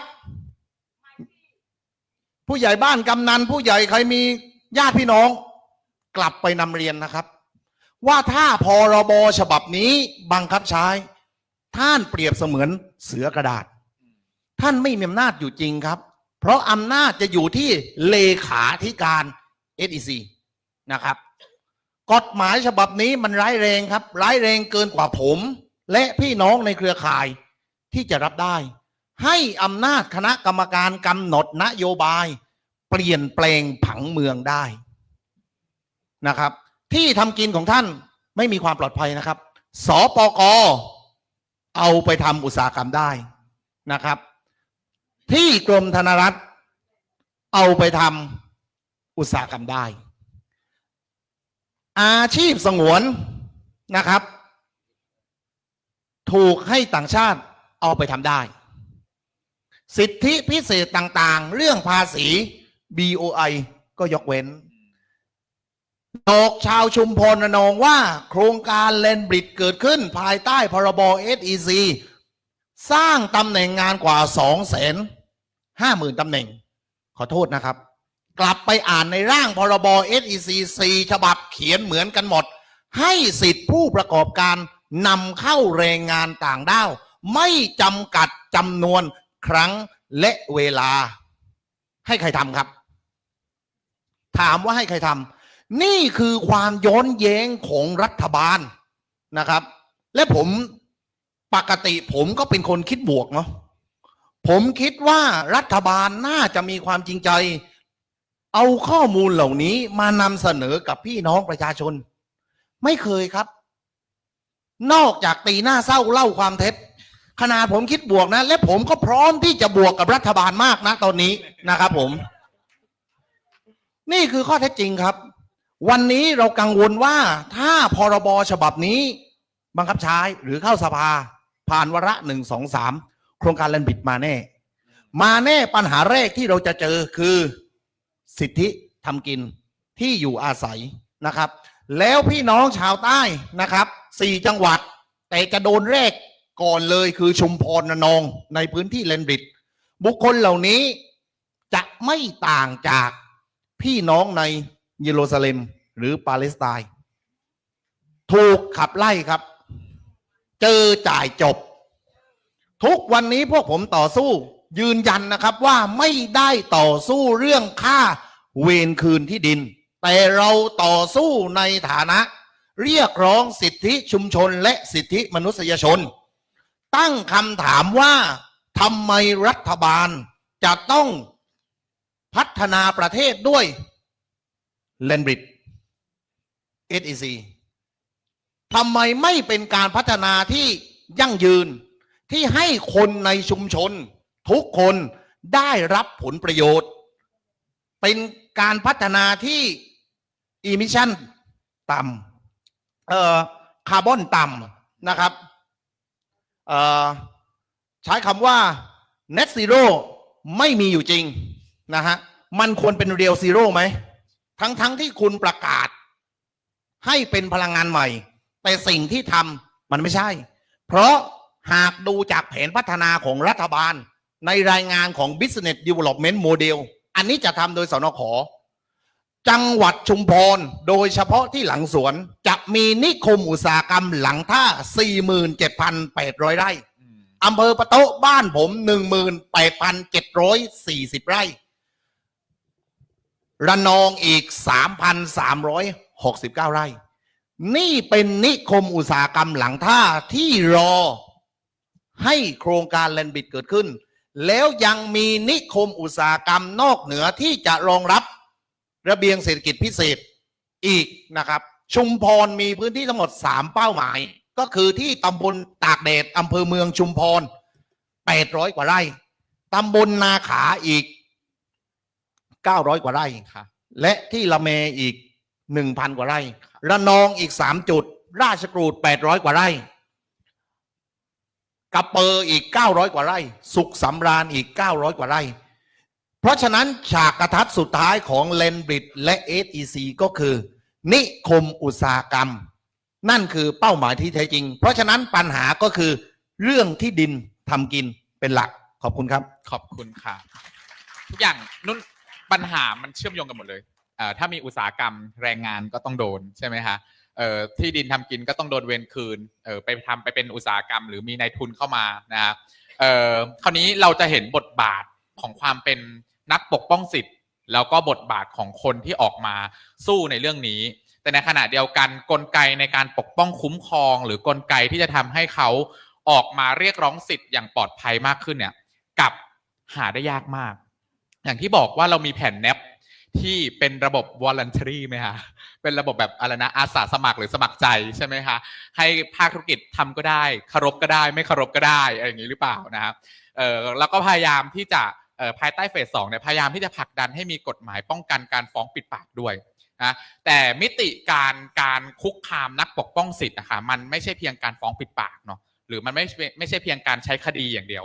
มันมีปัญหาที่มันซับซ้อนมากกว่านั้นไม่ว่าจะเป็นเรื่องของกฎหมายทางด้านสิ่งแวดล้อมที่มีมิติต่างๆที่มันสามารถเอามาใช้ปิดปากนักปกป้องสิทธิ์ได้หรือเป็นกลไกที่เอามาปกป้องปิดปากนักปกป้องสิทธิ์ได้ด้วยเช่นกันดังนั้นอยากจะให้พี่สุเมธช่วยขยายประเด็นเรื่องของนักปกป้องสิทธิ์กับความท้าทายที่มันเกิดขึ้นในยุคปัจจุบันแล้วก็ภายใต้การมีแผนแนบมาแล้วเนี่ยเราได้รับปกป้องจริงๆไหมอย่างที่เขามีแผนออกมาค่ะขอเรียนเชิญเลยค่ะครับสวัสดีทุกท่านนะครับผมสุเมธ เด่นพุ่งนามนะครับจากกลุ่มปราจีนบุรีเข้มแข็งนะครับก็พูดถึงถ้าเราจะพูดถึงเรื่องของนักปกป้องสิทธิ์นะครับโดยเฉพาะในปราจีนบุรีเองจังหวัดใกล้เคียงนะครับแล้วก็เพื่อนๆในภาคตะวันออกที่เราประสบปัญหานะครับในเรื่องของการปกป้องสิทธิ์เนี่ยมีหลายคนมากนะครับมีหลายคนมากที่เราได้พูดคุยกันนะครับพูดคุยกันวันนี้เราต้องพูดถึงก่อนว่าการคุกคามเนาะการคุกคามณปัจจุบันเนี้ยนะครับมันทวีความรุนแรงขึ้นเรื่อยๆนะครับมีความทวีความรุนแรงขึ้นเรื่อยๆส่วนหนึ่งนะครับมันเกิดจากต้องบอกว่าทัศนคติเนาะทัศนคติของหน่วยงานราชการเองนะครับทัศนคติของหน่วยงานราชการเองในการที่จะเรียนรู้แล้วก็ทำความเข้าใจนะครับในเรื่องของการปกป้องสิทธิ์นะครับสิทธิชุมชนสิทธิของทุกๆคนที่อยู่ในประเทศไทยเนี่ยมันควรจะได้รับการดูแลปกป้องทุกคนนะครับไม่ว่าจะด้วยเหตุผลใดๆก็ตามนะครับวันนี้เราคิดว่าสิ่งเหล่านี้ราชการไม่เข้าใจนะครับเมื่อราชการไม่เข้าใจในเรื่องของสิทธิ์นะครับมันส่งผลทำให้ทุกหน่วยงานไม่เคยพูดถึงเรื่องนี้นะครับแล้วก็มองว่าการลุกมาปกป้องสิทธิ์ของประชาชนในพื้นที่เนี่ยเป็นการถ่วงความเจริญนะครับถ่วงความเจริญในการที่จะมีโรงงานนะครับจะมีโครงการใหญ่ๆขึ้นมาเนี่ยเขาบอกว่าถ้าเราไปขวางเนี่ยเราคือการถ่วงความเจริญเนาะอันนี้คือทัศนคติของหน่วยงานข้าราชการพอมันเริ่มต้นด้วยแบบนี้ครับเริ่มต้นด้วยแบบนี้การให้ความสนใจกับประชาชนในพื้นที่นะครับในคนที่ลุกออกมาปกป้องสิทธิ์เนี่ยเขาก็จะมองเราอีกแบบหนึ่งนะครับซึ่งแต่ก่อนผมเองนะครับต้องบอกว่าเป็นประชาชนคนธรรมดามากๆนะครับมีอาชีพทำไร่ทำสวนเนาะแล้วก็เป็นคนที่รักอิสระนะครับเราก็ไปอยู่หลายที่ทำหลายอาชีพวันหนึ่งเรากลับมาที่บ้านเรานะครับผมกลับมาที่บ้านของตัวเองนะครับจากไปอยู่ที่ทางเหนือมาแล้วก็เหนือสุดลงมาชายทะเลก็มาอยู่ชายทะเลอีกกว่าเกือบ20 ปีนะครับพอกลับมาที่บ้านของตัวเองปรากฏว่าเราเดินเล่นเนาะเราไปเจอกองตอนนั้นผมไม่รู้ว่ามันเป็นกองอะไรเนาะมันเย็นๆนะครับพาหมาไปเดินเสร็จแล้วเราเห็นกองเนี่ยเกิดขึ้นเราก็กลับมาถามกับคนที่บ้านว่าเห็นกองที่มันกองอยู่จากบ้านเราสักกิโลนึงมันกองอะไรทุกคนเงียบหมดไม่มีใครรู้ว่ามันคือกองอะไรเชื่อไหมครับว่าไม่มีใครรู้ว่ามันคือกองอะไรผมก็เลยกลับมาถามหลายๆคนเนาะก็มีบอกขยะบ้างปุ๋ยบ้างอะไรบ้างอันนี้คือเรื่องแรกที่ประชาชนในพื้นที่กลับไม่รู้เลยนะครับว่ามีกองขยะอยู่นะครับหลังจากนั้นผมก็เลยไปถามว่าไอ้กองเนี้ยเมื่อมันเป็นกองขยะมันมาได้ยังไงไม่มีใครรู้ถามว่าส่งผลกระทบอะไรทุกคนรู้หมดเลยเชื่อไหมครับว่าเขาได้กลิ่นเหม็นนะครับกลิ่นเหม็นมาจากเนี่ยทุกวันเป็นเวลากว่า2 ปีแล้วเรื่องนี้เกิดเมื่อปีพ.ศ. 2561นะครับ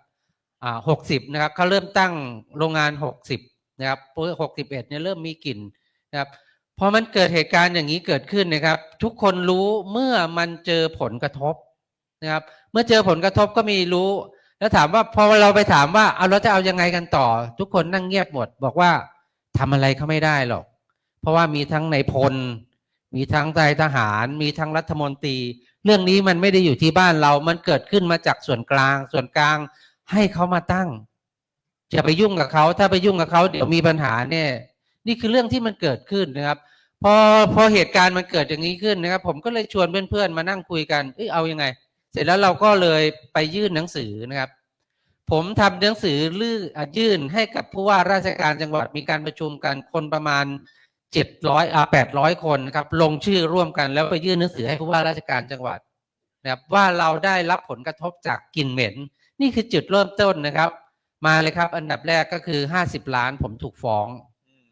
ครับ2 ศาลด้วยกันก็คือศาลที่จังหวัดปราจีนบุรีนะครับทั้งอาญาทั้งแพ่งแล้วก็ศาลรัชดาอีก1 ศาลนะครับให้เราไปไกลๆเพราะก็บอกว่าเขาไปเจอ Facebook เรานะครับที่กรุงเทพดีนะครับไม่ไปบ้านพี่เนาะนะครับแต่ไกลกว่านั้นอีกผมก็ถูกฟ้อง2 ศาลด้วยกันนะครับนั่นคือจุดเริ่มต้นที่เราเริ่มต่อสู้มานะครับ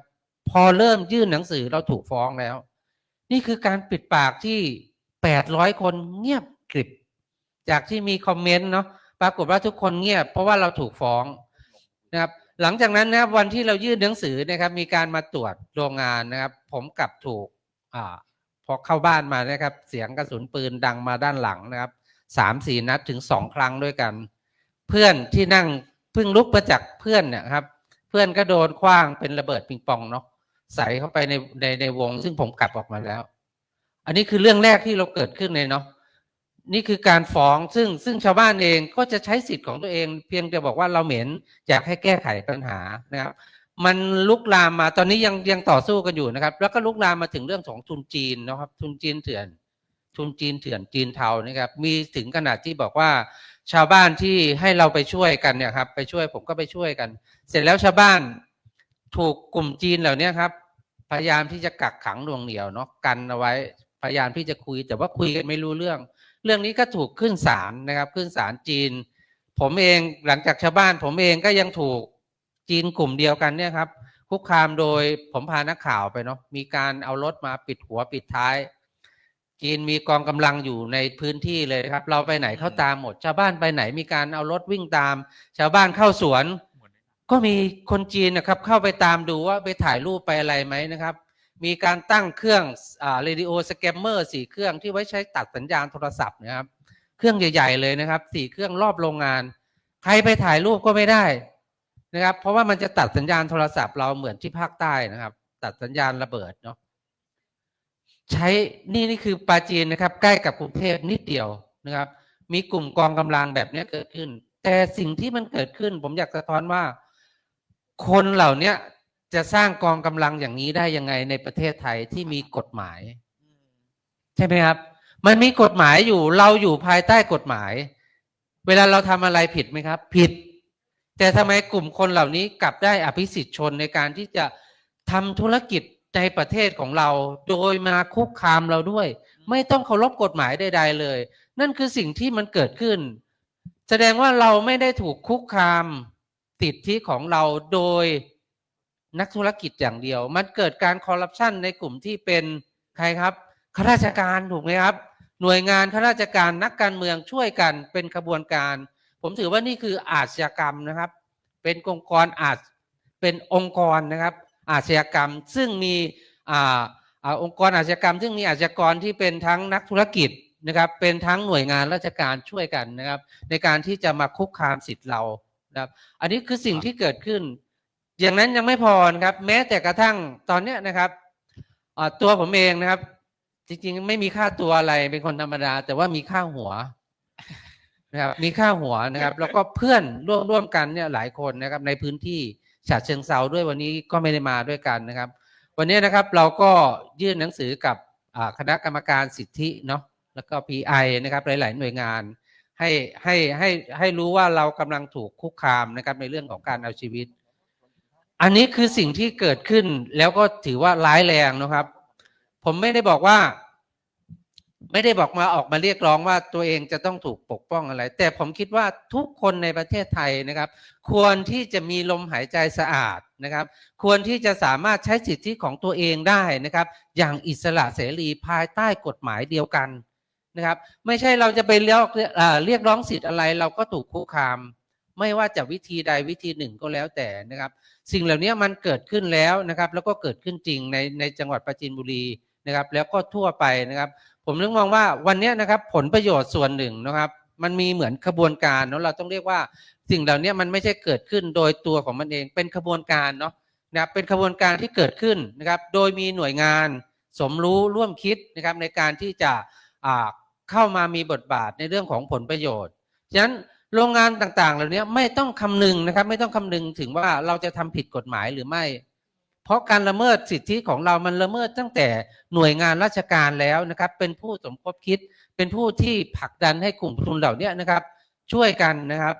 ช่วยกันในการที่จะมาละเมิดสิทธิของเราเองนะครับอันนี้คือเรื่องที่เกิดขึ้นนะครับชัดเจนค่ะพี่สุเมธ ครับ ว่าถ้าเราไปดูนะภายใต้บริบทแผน UNGP หรือหลักการชี้แนะที่เป็น3เสาหลักประชาชนใช่ไหมคะอันนี้สอบตกแล้วค่ะ สอบตกแล้ว นอกจากขายชาติแล้วขายขี้หน้าชาวโลกด้วยนะคะ อันนี้บอกตรงๆเลย เพราะว่ามันทำให้เราเห็นชัดนะคะว่าการที่ประชาชนที่ออกมาเรียกร้องสิทธิ์เหล่านี้ค่ะไม่ว่าจะเป็นสิทธิ์ในอากาศสะอาดเรื่องของการแก้ไขปัญหามลพิษตกค้างในพื้นที่ที่มันมีโครงการอุตสาหกรรมต่างๆที่มันเกิดขึ้นเนี่ยมันคือสิ่งที่รัฐต้องทำหน้าที่ในการปกป้องประชาชนแต่ที่พี่สุเมธเล่านี่คือมีการปกป้องฝั่งนู้นเต็มที่เลยมีกลไกมีระบบที่เรียกว่าคอร์รัปชันที่แบบว่ายึดโยงกับคนเหล่านั้นจนทำให้เขาเนี่ยใช้อำนาจในการทำร้ายประชาชนในประเทศไทยได้อย่างเขาเรียกว่าปลอดภัยมากขึ้นในขณะเดียวกันเราเนี่ยแทบไม่มีพื้นที่ปลอดภัยในการที่จะเรียกร้องสิทธิ์เลยนิดหนึ่งนะครับผมเพิ่มนิดเดียวครับก็คืออย่างสมมติจังหวัดปราจีนบุรีแล้วท่านอาจจะได้ข่าวว่ามันมีผู้ว่าราชการจังหวัดที่ตั้งที่ปรึกษาที่เป็นชาวจีนเนาะเป็นชาวจีนคือเรากำลังมองว่าวันนี้นะครับกลุ่มทุนที่เป็นนักธุรกิจที่เราเรียกว่าเถื่อนเทาสามารถเข้าถึงใจกลางการปกครองของจังหวัดเราได้อันนี้น่ากลัวไหมครับว่ามันเข้าไปถึงนั่นแล้ววันนี้ความหวังมันจะอยู่ตรงไหนของระบบโรงงานจีนที่ผมพูดถึงนะครับวันที่ตรวจสอบโรงงานเนาะมีเอาชาวพม่ามานะครับเอาชาวพม่ามาปิดหน้าโรงงาน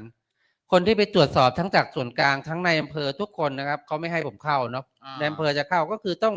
องแหวกชาวพม่าเข้าไปช่องแค่คนเดินเข้าไปได้ซึ่งต่อสู้กันถึงขนาดนั้นแต่ปรากฏว่าพอกลับออกมานะครับเรานึกว่าจะมีการดำเนินคดีเขาบอกว่าเดี๋ยวจะตักเตือนเขาเพราะว่าคนเหล่านี้ไม่รู้กฎหมายนี่คือการทำธุรกิจใช่ไหมถ้าทำธุรกิจแล้วคุณไม่รู้กฎหมายไทยอ้างว่าไม่รู้กฎหมายไทยแล้วละเมิดสิทธิชุมชนละเมิดสิทธิของประชาชนนะครับเรื่องนี้ควรเป็นเรื่องที่ต้องผมว่ามันพูดมันเยอะเนาะมันต้องแก้ไขทั้งระบบครับโอเคนะคะก็ชัดเจนนะคะในประเด็นนักปกป้องสิทธิ์เมื่อกี้แตะมาในเรื่องของการลงทุนจากฝั่งจีนเข้ามาลงทุนบ้างจีนเทาบ้างเราได้ยินคำนี้บ่อยมากหลายพื้นที่ไม่ว่าจะเป็นอย่างเช่นเหมืองแร่โปแทสเมื่อวานนี้ก็มีการพูดถึงประเด็นนี้เหมือนกันนะคะดังนั้น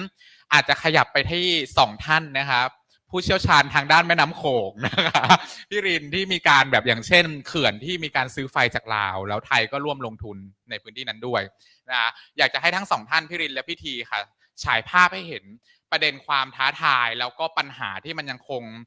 เป็นปัญหาทางโครงสร้างนะคะที่เกิดขึ้นจากการลงทุนข้ามพรมแดนนะคะของบริษัทข้ามชาติโดยเฉพาะในช่วงที่ผ่านมาเราจะเห็นนายกหนูของพี่โชคเนี่ยเขาไปเซ็น MOU เหมืองแร่นะคะที่มันอาจจะเป็นประเด็นปัญหาทรัพยากรธรรมชาติที่มันเกี่ยวข้องกันด้วยเช่นกันค่ะแต่ขอเชิญพี่ทีและพี่รินเลยค่ะฮัลโหลครับโอเคก็เดี๋ยวอาจจะมีภาพประกอบนิดนึงนะครับก็อย่างต่อจากที่นุ่นพูดเมื่อกี้ เหมือนแอบเห็นสไลด์แผ่นแรกของเรานี่คือก็พูดถึงเรื่อง MOU ก่อนเลยจริงๆอันนี้มันเป็นแค่ปรากฏการณ์ที่เกิดขึ้นในช่วงหลังจากที่ในช่วงปีนี้เรามีข่าวกับเรื่องการเขาเรียกอะไรการแพร่ระบาดผลกระทบจากสารพิษในแหล่งน้ำเนาะในแม่น้ำกกจริงๆมันมีข่าวจากแม่น้ำกกก่อนทีนี้เราก็เริ่มสงสัยแล้วว่าทำไมแม่น้ำกกในช่วงปี2ปีนี้น้ำมันถึงขุ่นอะไรอย่างเงี้ยจนมาพบว่าในต้นน้ำกกเนี่ยมันมีการทำเหมืองแร่เนาะซึ่งก็เป็นเหมืองที่แบบตอนแรกเราคิดว่ามันจะมีแค่พวกทองคำพวกอะไรพวกนี้แต่มันมีเรื่องของเหมืองแร่ซึ่งจริงของไทยเรารู้สึกว่ามันไม่คุ้นหูเราเท่าไหร่ว่าไอ้แร่นี่มันคืออะไรมันเป็นแร่หายากตามชื่อหรือเปล่า แต่จริงๆแล้วมันก็ไม่ใช่แร่หายากแต่ว่ามันอยู่กันแบบกระจัดกระจายเกาะอยู่ตามแร่อื่นๆเนาะซึ่งเราเรียกว่าแร่สำคัญ MOU นี้พูดถึงแร่สำคัญไม่ได้พูดถึงแค่แร่เอิร์ธอย่างเดียวแร่เอิร์ธเนี่ยเป็นหนึ่งในแร่สำคัญ50ชนิดประมาณ50ชนิดที่ถูกระบุไว้ในเอกสารหลายชิ้นนะครับว่ามันเป็นแร่ที่มีความสำคัญในทางยุทธศาสตร์ยังไงบ้างทั้งประโยชน์ในทางอุตสาหกรรมด้านเทคโนโลยีต่างๆที่เราใช้กันอยู่ทุกวันนี้เนาะไปจนถึงเรื่องอุตสาหกรรมอาวุธซึ่งโดยเฉพาะเรื่องพลวงอะไรเงี้ยพลวงหรือดีบุกแร่พลวงเนี่ยเราก็จะได้ยินกันว่ามันเป็นหนึ่งในแร่สำคัญที่จริงๆไทยเราเนี่ยก็นำเข้ามาจากประเทศเพื่อนบ้านซึ่งส่วนใหญ่ก็มาจากทางพม่าเนาะซึ่งแร่พลวงเนี่ยเป็นหนึ่งในแร่ที่เอาไปทำเป็นพวกปลอกกระสุนหรือทำอุตสาหกรรมทางทหารต่างๆซึ่งมีความสำคัญมากแต่แร่พวกนี้ก็กำลังจะถูกฟอกเขียวแหละว่ามันเป็นหนึ่งในเขาเรียกอะไรวัตถุดิบสำคัญในการผลิตชิ้นส่วนอุตสาหกรรมเทคโนโลยีอย่างพวกรถยนต์ EV หรือแม้กระทั่งเราพยายามบอกแล้วว่าเราลดการใช้ฟอสซิลใช่ป่ะเราไม่อยากใช้โรงงานไฟฟ้าจากถ่านหินเราไม่อยากใช้ไฟฟ้าจากก๊าซฟอสซิลอะไรเงี้ยแต่ว่าพวกเนี้ยมันเป็นชิ้นส่วนของสำคัญเลยวัตถุดิบสำคัญในการผลิตชิ้นส่วนแบบมอเตอร์แบตเตอรี่รถยนต์ไปจนถึงแม้กระทั่งเรื่องเซมิคอนดักเตอร์หรือรถยนต์ EV แล้วก็ไปจนถึงเรื่องของโซลาร์เซลล์แผงโซลาร์เซลล์ที่เราพยายามรณรงค์ให้แบบใช้โซลาร์เซลล์ใช่ไหมและกังหันลมใช่สำคัญมากซึ่งเราก็ตอนนี้คือโลกมันบูมเนาะหมายถึงว่าเราพยายามหันมาใช้เทคโนโลยีสะอาดกันคือมันสะอาดจริงในแง่ของการปล่อยจากตัวการผลิตแต่ต้นน้ำของชิ้นส่วนเหล่านี้มันมาจากเหมืองพวกนี้ทั้งสิ้นเลยครับมาจากแร่เอิร์ธ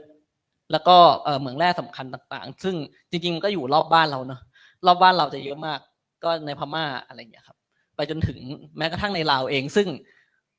การเกิดเหมืองเหล่านี้มันอยู่เขาเรียกอะไรการควบคุมมันค่อนข้างต่ำไม่อยากจะใช้คำว่ามันไม่มีการควบคุมเลยมันมีเพราะว่ามันจะมีเขาเรียกอะไรกลุ่มกองกำลังเนาะในพื้นที่ต่างๆเนี่ยโดยเฉพาะในพม่าเนี่ยครับเราก็จะเห็นว่าหลังการรัฐประหารเนี่ยเหมืองเราเรียกว่าเหมืองผิดกฎหมายเหล่านี้มันเติบโตมากขึ้นเหมืองที่มีอยู่เดิมก็ขยายพื้นที่มากขึ้นซึ่งมันไม่มีการควบคุมจากส่วนกลางเลยเพราะว่ารัฐบาลกลางเขา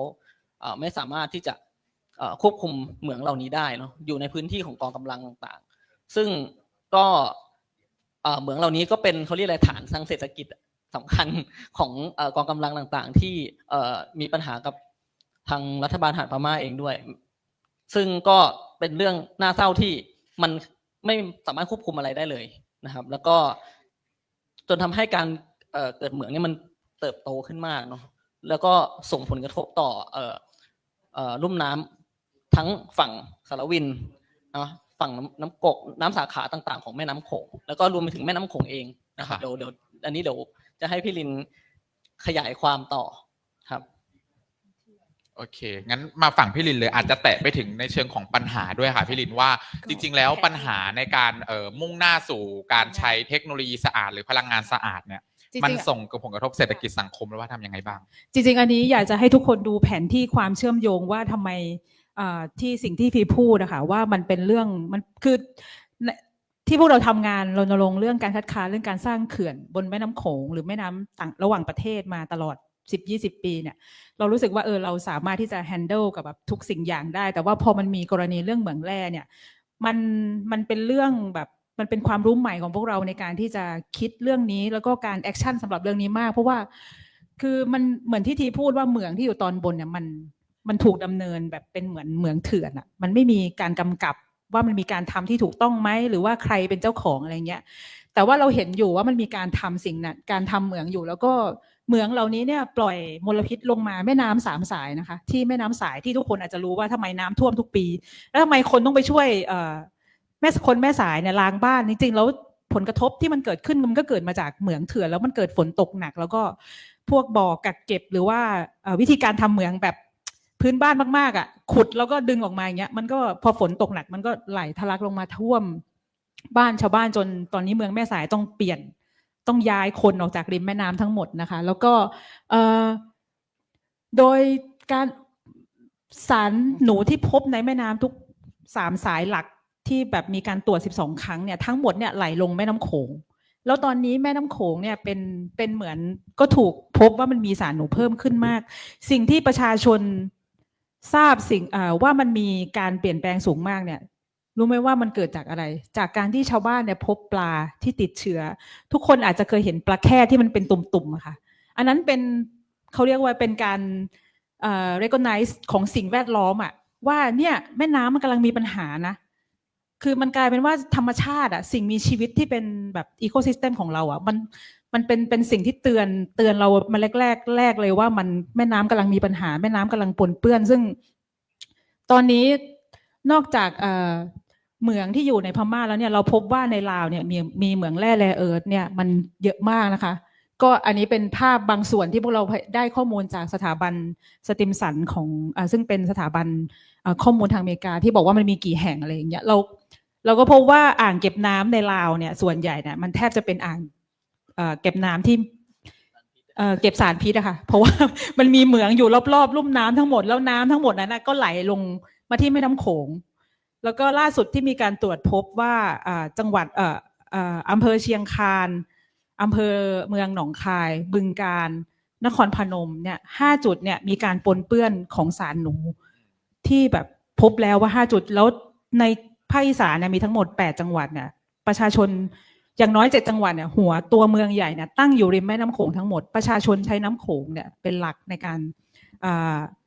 ารเป็นน้ำประปาเนาะน้ำประปาแล้วก็การใช้เกษตรนะคะซึ่งตอนนี้ประชาชนลุ่มน้ำโขงเนี่ยกำลังวิตกกังวลมากว่า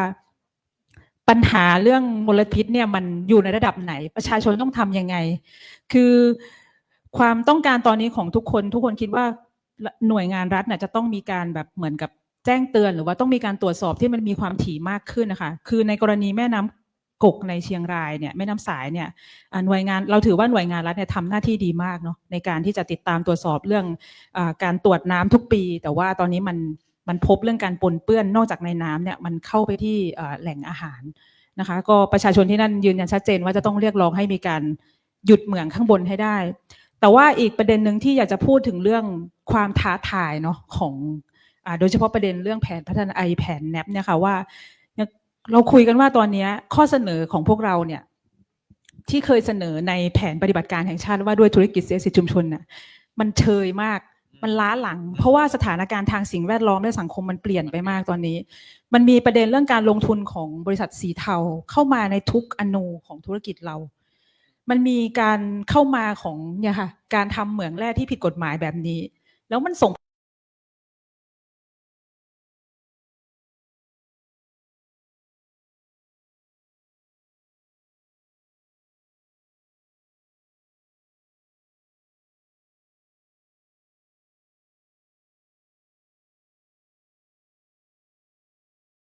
ข้อที่4หรือว่ากลไกการร้องเรียนอ่ะมันไม่ตอบสนองต่อสถานการณ์ปัจจุบันกับการลงทุนข้ามพรมแดนที่มันเกิดขึ้นโดยเฉพาะอย่างยิ่งกลไกในการกำกับบริษัทไทยหรือว่าการกำกับให้หน่วยงานรัฐไทยในการที่จะทำหน้าที่ในการปกป้องสิทธิของประชาชนจริงๆอะค่ะอย่างกรณีเหมืองแร่เราคิดว่าครั้งแรกเราคิดว่ารัฐควรจะทำหน้าที่มากกว่านี้การเจรจากับรัฐบาลระหว่างประเทศคือเราพบอยู่ว่าต้นตอของมลพิษมันอยู่ตรงไหนใช่ไหมคะเราเห็นกับตาเรารู้ว่าใครทำอะไรแต่ว่าเพียงแค่ว่ารัฐบาลที่เรามีนายกคนที่เท่าไหร่เนี่ยคนที่4เหรอใช่ไหมตอนเนี้ยใน4 ปีเนี่ย1 2 3คนที่3คนที่3อะค่ะเราคิดว่าการทำหน้าที่ของรัฐอะมันยังไม่เพียงพออะเขาทำหน้าที่น้อยมากในการที่จะเจรจากับประเทศเพื่อนบ้านซึ่งเรารู้อยู่ว่าเนี่ยมันเกิดอะไรขึ้นเนี่ยมันไม่สามารถคือประเด็นเรื่องนี้มันเป็นประเด็นที่หนักเพราะว่ามันกระทบต่อสุขภาพของประชาชนใช่ไหมคะพอมันเกิดผลกระทบต่อสุขภาพประชาชนสิ่งสำคัญก็คือว่าการแก้ไขปัญหามันต้องใช้งบประมาณสูงมากมันใช้เงินสูงมากในการที่จะแก้ไขปัญหาเรื่องสุขภาพหรือว่าเศรษฐกิจของประชาชนนะแต่รัฐไม่ได้ทำหน้าที่นี้แล้วหากเรามองขึ้นไปอีกชั้นหนึ่งว่าหน้าที่ของรัฐระหว่างรัฐนะอย่างเช่นยกตัวอย่างรัฐบาลไทยกับรัฐบาลเมียนมาเนี่ยเราก็ไม่ได้เห็นแอคชั่นที่แท้จริงของรัฐบาลอะว่าจะต้องไปเจรจา กับกลุ่มกองกำลังที่อยู่ในเขตนั้น เพื่อที่จะยุติการทำเหมืองเพราะว่ามลพิษมันสูงมากในประเทศนี้ แล้วก็ไม่ได้เห็นความพยายามของรัฐที่จะไปเจรจากับ คือหน้าที่ใน4ประเทศ5ประเทศเนี้ยคือมันไม่เห็นนะคะหรือแม้แต่กับจีนอ่ะหรือจะ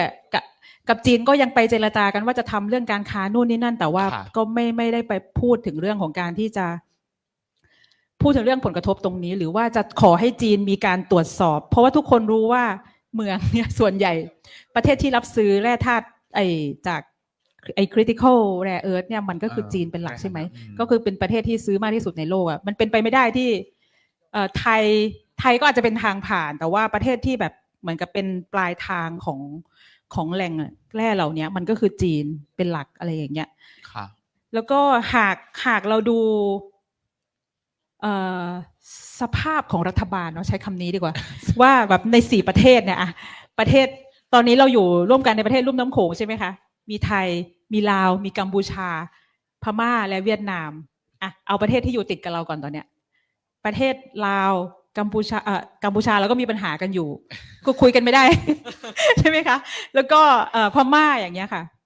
คือเรารู้สึกว่าแต่ละประเทศอะมันไม่สถานการณ์ตอนนี้ก็คือไม่ได้มีความพยายามหรือว่าไม่มีประเทศไหนที่จะแบบไปทำหน้าที่ในการเจรจาต่อกันได้เลยอย่างกรณีเหมืองแร่ในลาวที่เราเพิ่งพบว่ามันมีเหมืองแร่ต่างๆที่มันทำให้เกิดผลกระทบลงมาที่แม่น้ำโขงเนี่ยเราคิดว่าเราทราบว่าประชาชนที่นั่นเขาก็มีผลกระทบและมีปัญหามากทั้งเรื่องสิ่งแวดล้อมและเรื่องเศรษฐกิจเหมือนกันแต่ว่ามันคือเขาก็พูดไม่ได้เนาะเนื่องจากสเปซของประชาชนมันอาจจะน้อยแล้วก็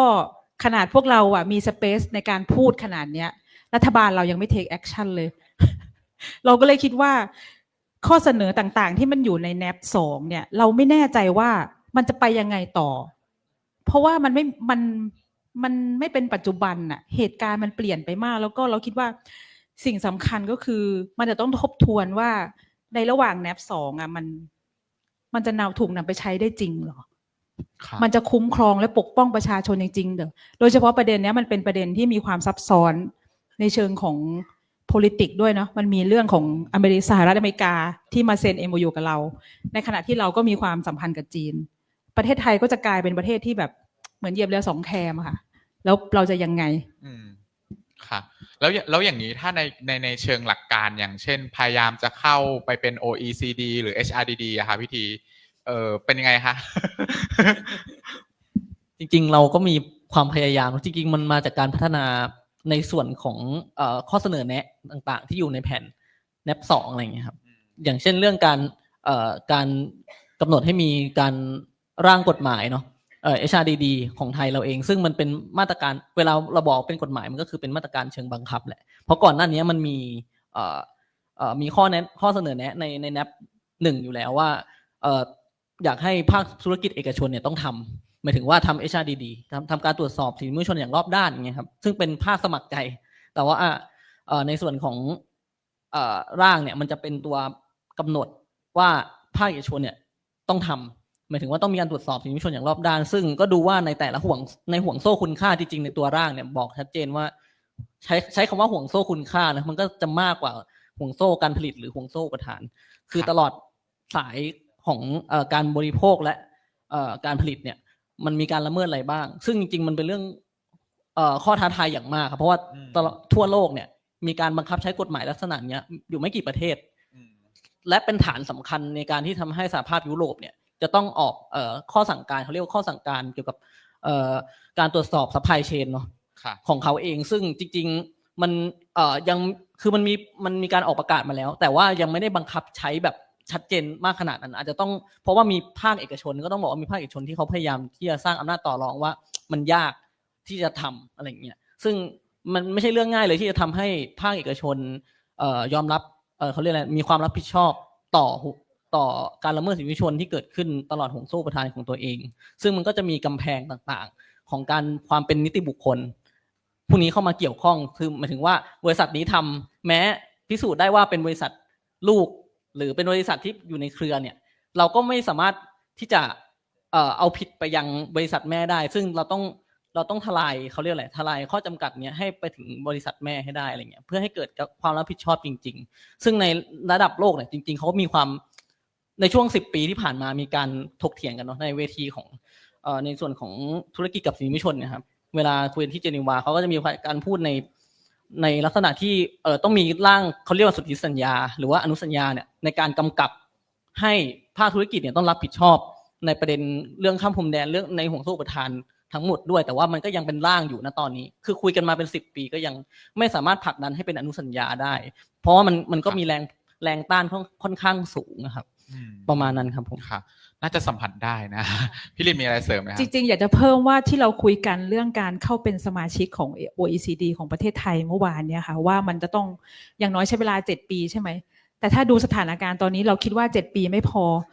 คือไล่ดูจากสิ่งที่แบบประชาชนในพื้นที่เจอเนี่ยแล้วก็การแอคชั่นของรัฐบาลต่อประเด็นทุกอย่างเนี่ยมันมาตรฐานมันต่ำลงกว่าเดิมอ่ะมันไม่มีทางที่ไทยจะสามารถทำเรื่อง HRDD รอเสร็จแล้วก็ได้รับการยอมรับภายใน5 ปีนี้ หรือแม้แต่การทำเรื่องนักปกป้องสิทธิ์ที่จะต้องมีกฎหมายเรื่องสแลบให้เกิดขึ้นอย่างเงี้ยค่ะคือมันยากแล้วก็เราก็คิดว่าคือมันอาจจะดีที่ประเทศไทยจะเป็นสมาชิกมันอาจจะมีคือประเทศไทยเขาชอบความเป็นหน้าตาเนาะว่าเราแบบเป็นที่1ของภูมิภาคอะไรอย่างเงี้ยแต่ว่าการที่จะนำหลักการเหล่านี้ไปปฏิบัติได้จริงอ่ะมันเป็นไปได้ยากมากนะคะ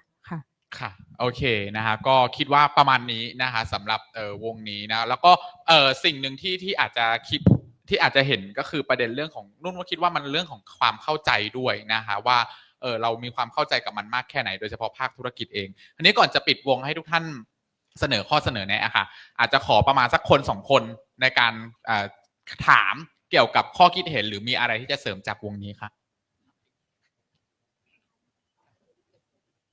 มีทางด้านนั้น1 คนค่ะขออนุญาตคนเดินไมค์สัก1ได้ไหมคะ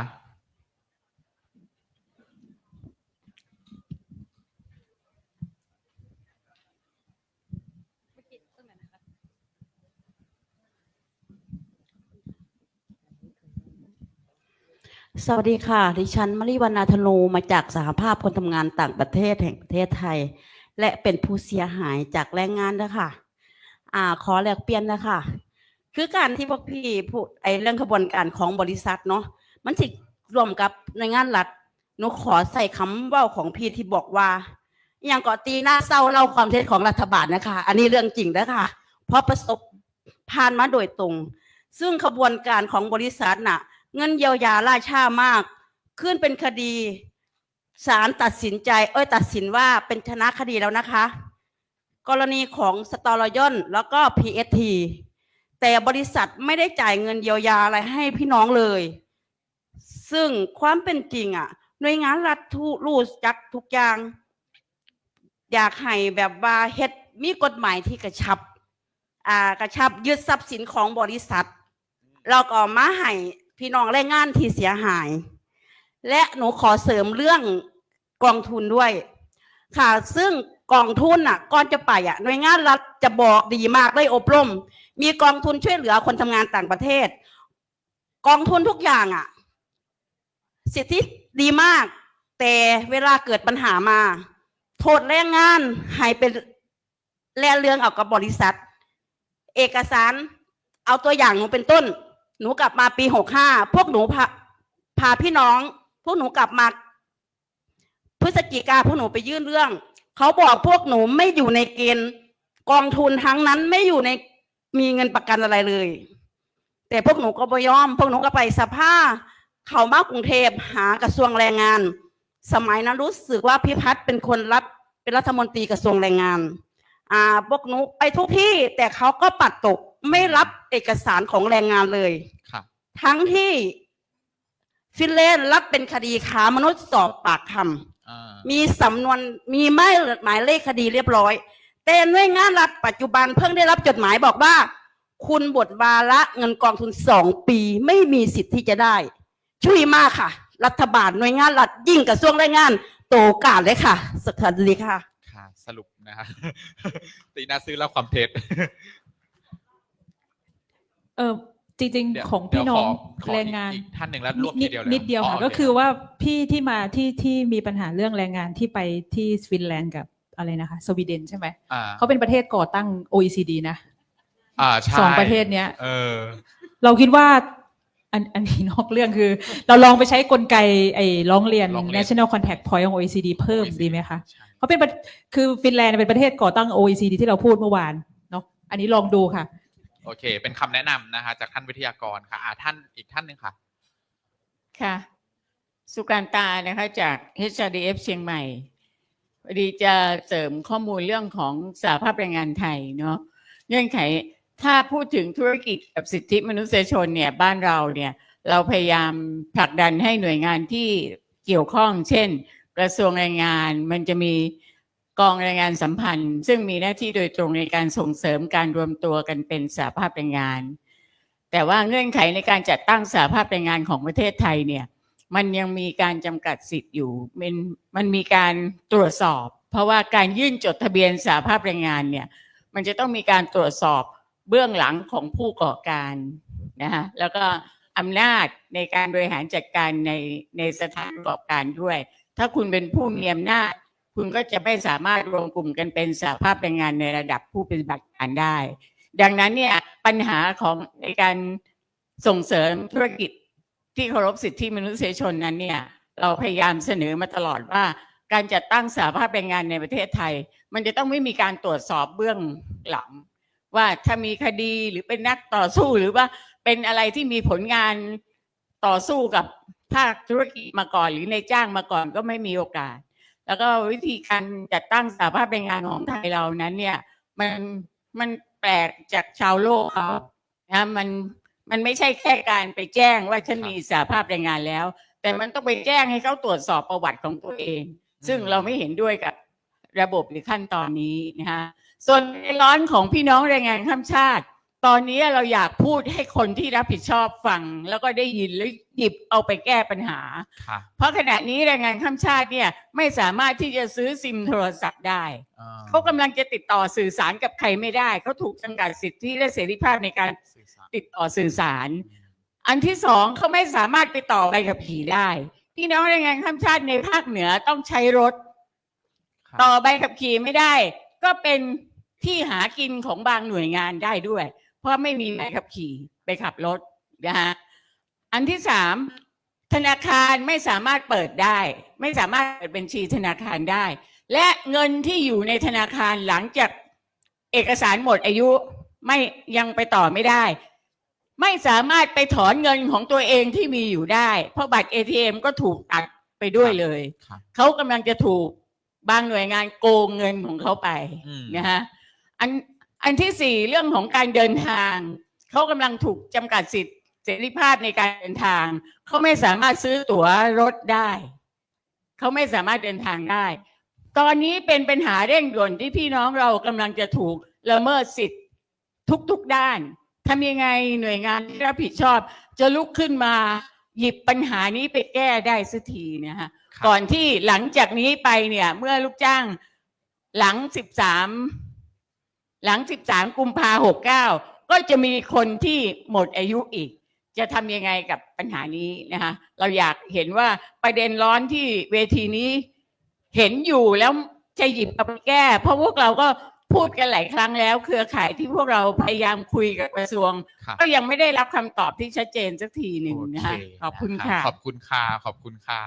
ก็เดี๋ยวคิดว่าเป็นทั้งข้อเสนอและตอบคำถามไปในตัวคนละไม่เกิน1 นาทีแล้วกันค่ะจะได้ไม่กินข้าวสายนะฮะถ้าเกินก็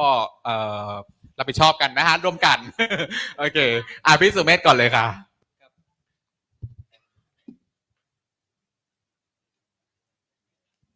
ครับก็จากที่ฟังมาทั้งหมดทั้งมวลเนาะแล้วก็จากที่เราได้ประชุมกันตั้งแต่เมื่อวานนะครับแล้วก็มีข้อเสนอที่เราพูดกันถึงตั้งแต่เมื่อเช้านะครับจนถึงบัดนี้นะครับสิ่งหนึ่งที่เราเป็นข้อเรียกร้องของเราผมถือว่าเป็นเรื่องที่ตกผลึกในส่วนหนึ่งแล้วเนาะแล้วก็เป็นข้อเสนอข้อเรียกร้องที่ดีมากนะครับแต่ว่าวันนี้เราขาดตัวกลางที่จะทำเรื่องนี้ให้เป็นจริงได้นั่นคือในเรื่องของการไปแก้ทั้งพรบทั้งกฎหมายนะครับแล้วผมอยากเป็นข้อเสนอว่า ข้อเสนอของเราในวันนี้นะครับเรา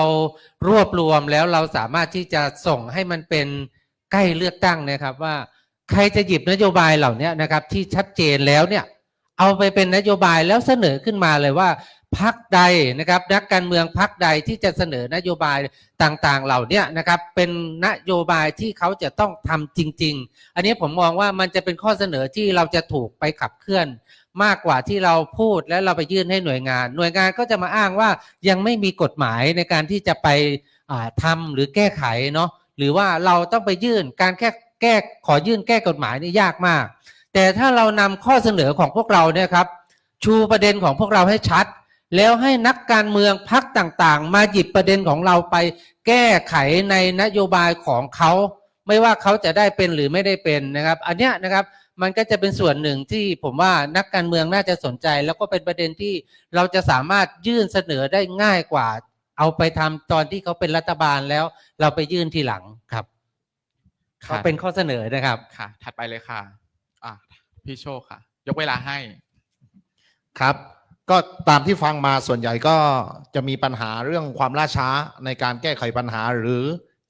ติดขัดกับตัวปัญหานะครับเพราะฉะนั้นผมก็อยากจะเน้นย้ำว่าในส่วนของผมเนาะถ้าเป็นระเบียงเศรษฐกิจพิเศษนะครับถ้าอนาคตเกิดขึ้นจริงทั่วประเทศไทย10 เขต 5 ภูมิภาค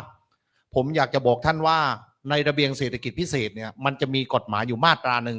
ที่เขาระบุไว้ว่าให้อำนาจคณะกรรมการกำหนดนโยบายให้พิจารณาว่าหากมีกฎหมายฉบับใดเป็นอุปสรรคขัดขวางต่อการพัฒนา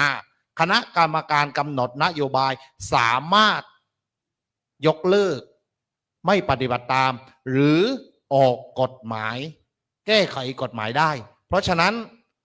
ระเบียงเศรษฐกิจพิเศษที่จะเกิดขึ้น5 ภูมิภาค10 เขตในประเทศไทยคือภัยคุกคามนะครับต่อพี่น้องประชาชนภัยคุกคามต่อสิทธิเสรีภาพสิทธิชุมชนและสิทธิมนุษยชนอย่างแท้จริงขอบคุณครับขอบคุณค่ะขอเชิญพี่นัตยาเลยค่ะขอบคุณค่ะก็จริงๆประเด็นที่จะเสริมพี่สุก็ช่วยเสริมไปแล้วด้วยนะคะเมื่อกี้ก็จริงๆแล้วคิดว่าสิ่งสำคัญก็คือว่าไม่ว่าจะออกกฎหมายอะไรออกประกาศอะไรก็แล้วแต่เนี่ยคิดว่าสิ่งสำคัญที่ทั้งภาครัฐและก็ภาคธุรกิจควรคำนึงถึงก็คือว่าเรื่องของการสื่อสารกับ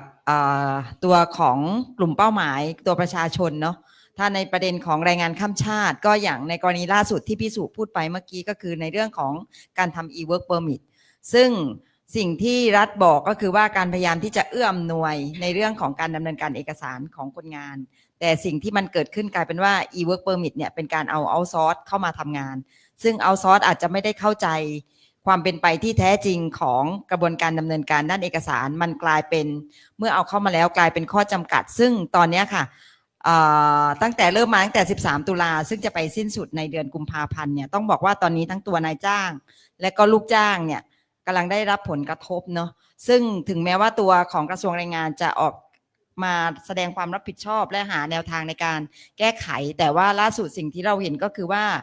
มันมีแนวโน้มสูงที่จะมีคนหลุดจากระบบนั่นหมายถึงว่ากระบวนการที่มันยุ่งยากเนี่ยมันก็ยิ่งไปเพิ่มค่าใช้จ่ายในขั้นตอนให้มันสูงเพิ่มมากขึ้นซึ่งมันก็ทำให้กำลังของแรงงานในการที่จะไปจ่ายเงินส่วนเนี้ยมันไม่มีมันก็ทำให้คนบางส่วนหลุดระบบเนื่องด้วยเหตุผลนี้กับอีกส่วนหนึ่งก็คือว่ากระบวนการที่มันไปต่อไม่ได้มันก็ทำให้เป็นการหลุดระบบโดยเขาเรียกอะไรโดยกระบวนการของรัฐเองซึ่งอันเนี้ยเรามองว่าการที่รัฐจะประกาศใช้อะไรสักอย่างใดอย่างหนึ่งเนี่ยสิ่งสำคัญก็คือว่าลองถามกลุ่มเป้าหมายลองถามประชาชนก่อนดีกว่าไหมว่าสิ่งนี้เนี่ยมันสอดคล้องกับวิถีชีวิตเขาหรือเปล่ามันเป็นประโยชน์กับกลุ่มของพวกเขาด้วยหรือเปล่าเพราะฉะนั้นเนี่ยทุกวันนี้เราบอกว่าแรงงานมีความจำเป็นต่อการขับเคลื่อนเศรษฐกิจประเทศไทยแต่สิ่งที่เรากระทำลงไปเนี่ยมันยิ่งทำให้เขามุดอยู่ใต้ดินเข้าไปทุกวันนะคะก็อันนี้เป็นประเด็นที่ฝากไว้ค่ะท่านสุดท้ายค่ะพี่ตายเชิญเลยค่ะค่ะอยากจะเชิญชวนให้ทุกคนได้ร่วมกันจับตารัฐธรรมนูญใหม่ค่ะว่ารัฐของเราจะนำข้อชี้แนะว่าด้วยธุรกิจกับสิทธิมนุษยชน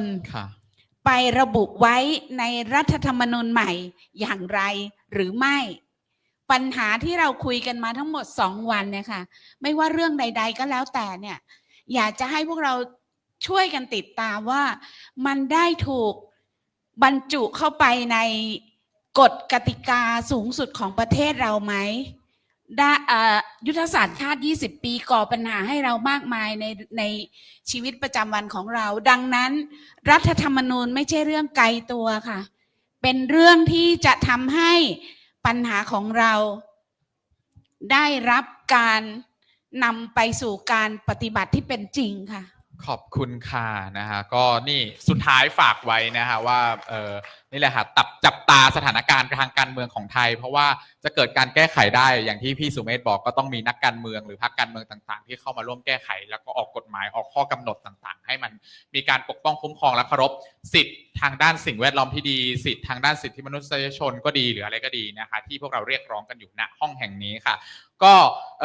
เดี๋ยวอาจจะขอถ่ายภาพรวมทุกท่านสัก1 ภาพนะคะยังใช่ไหมครับตอนท้ายเลยโอเค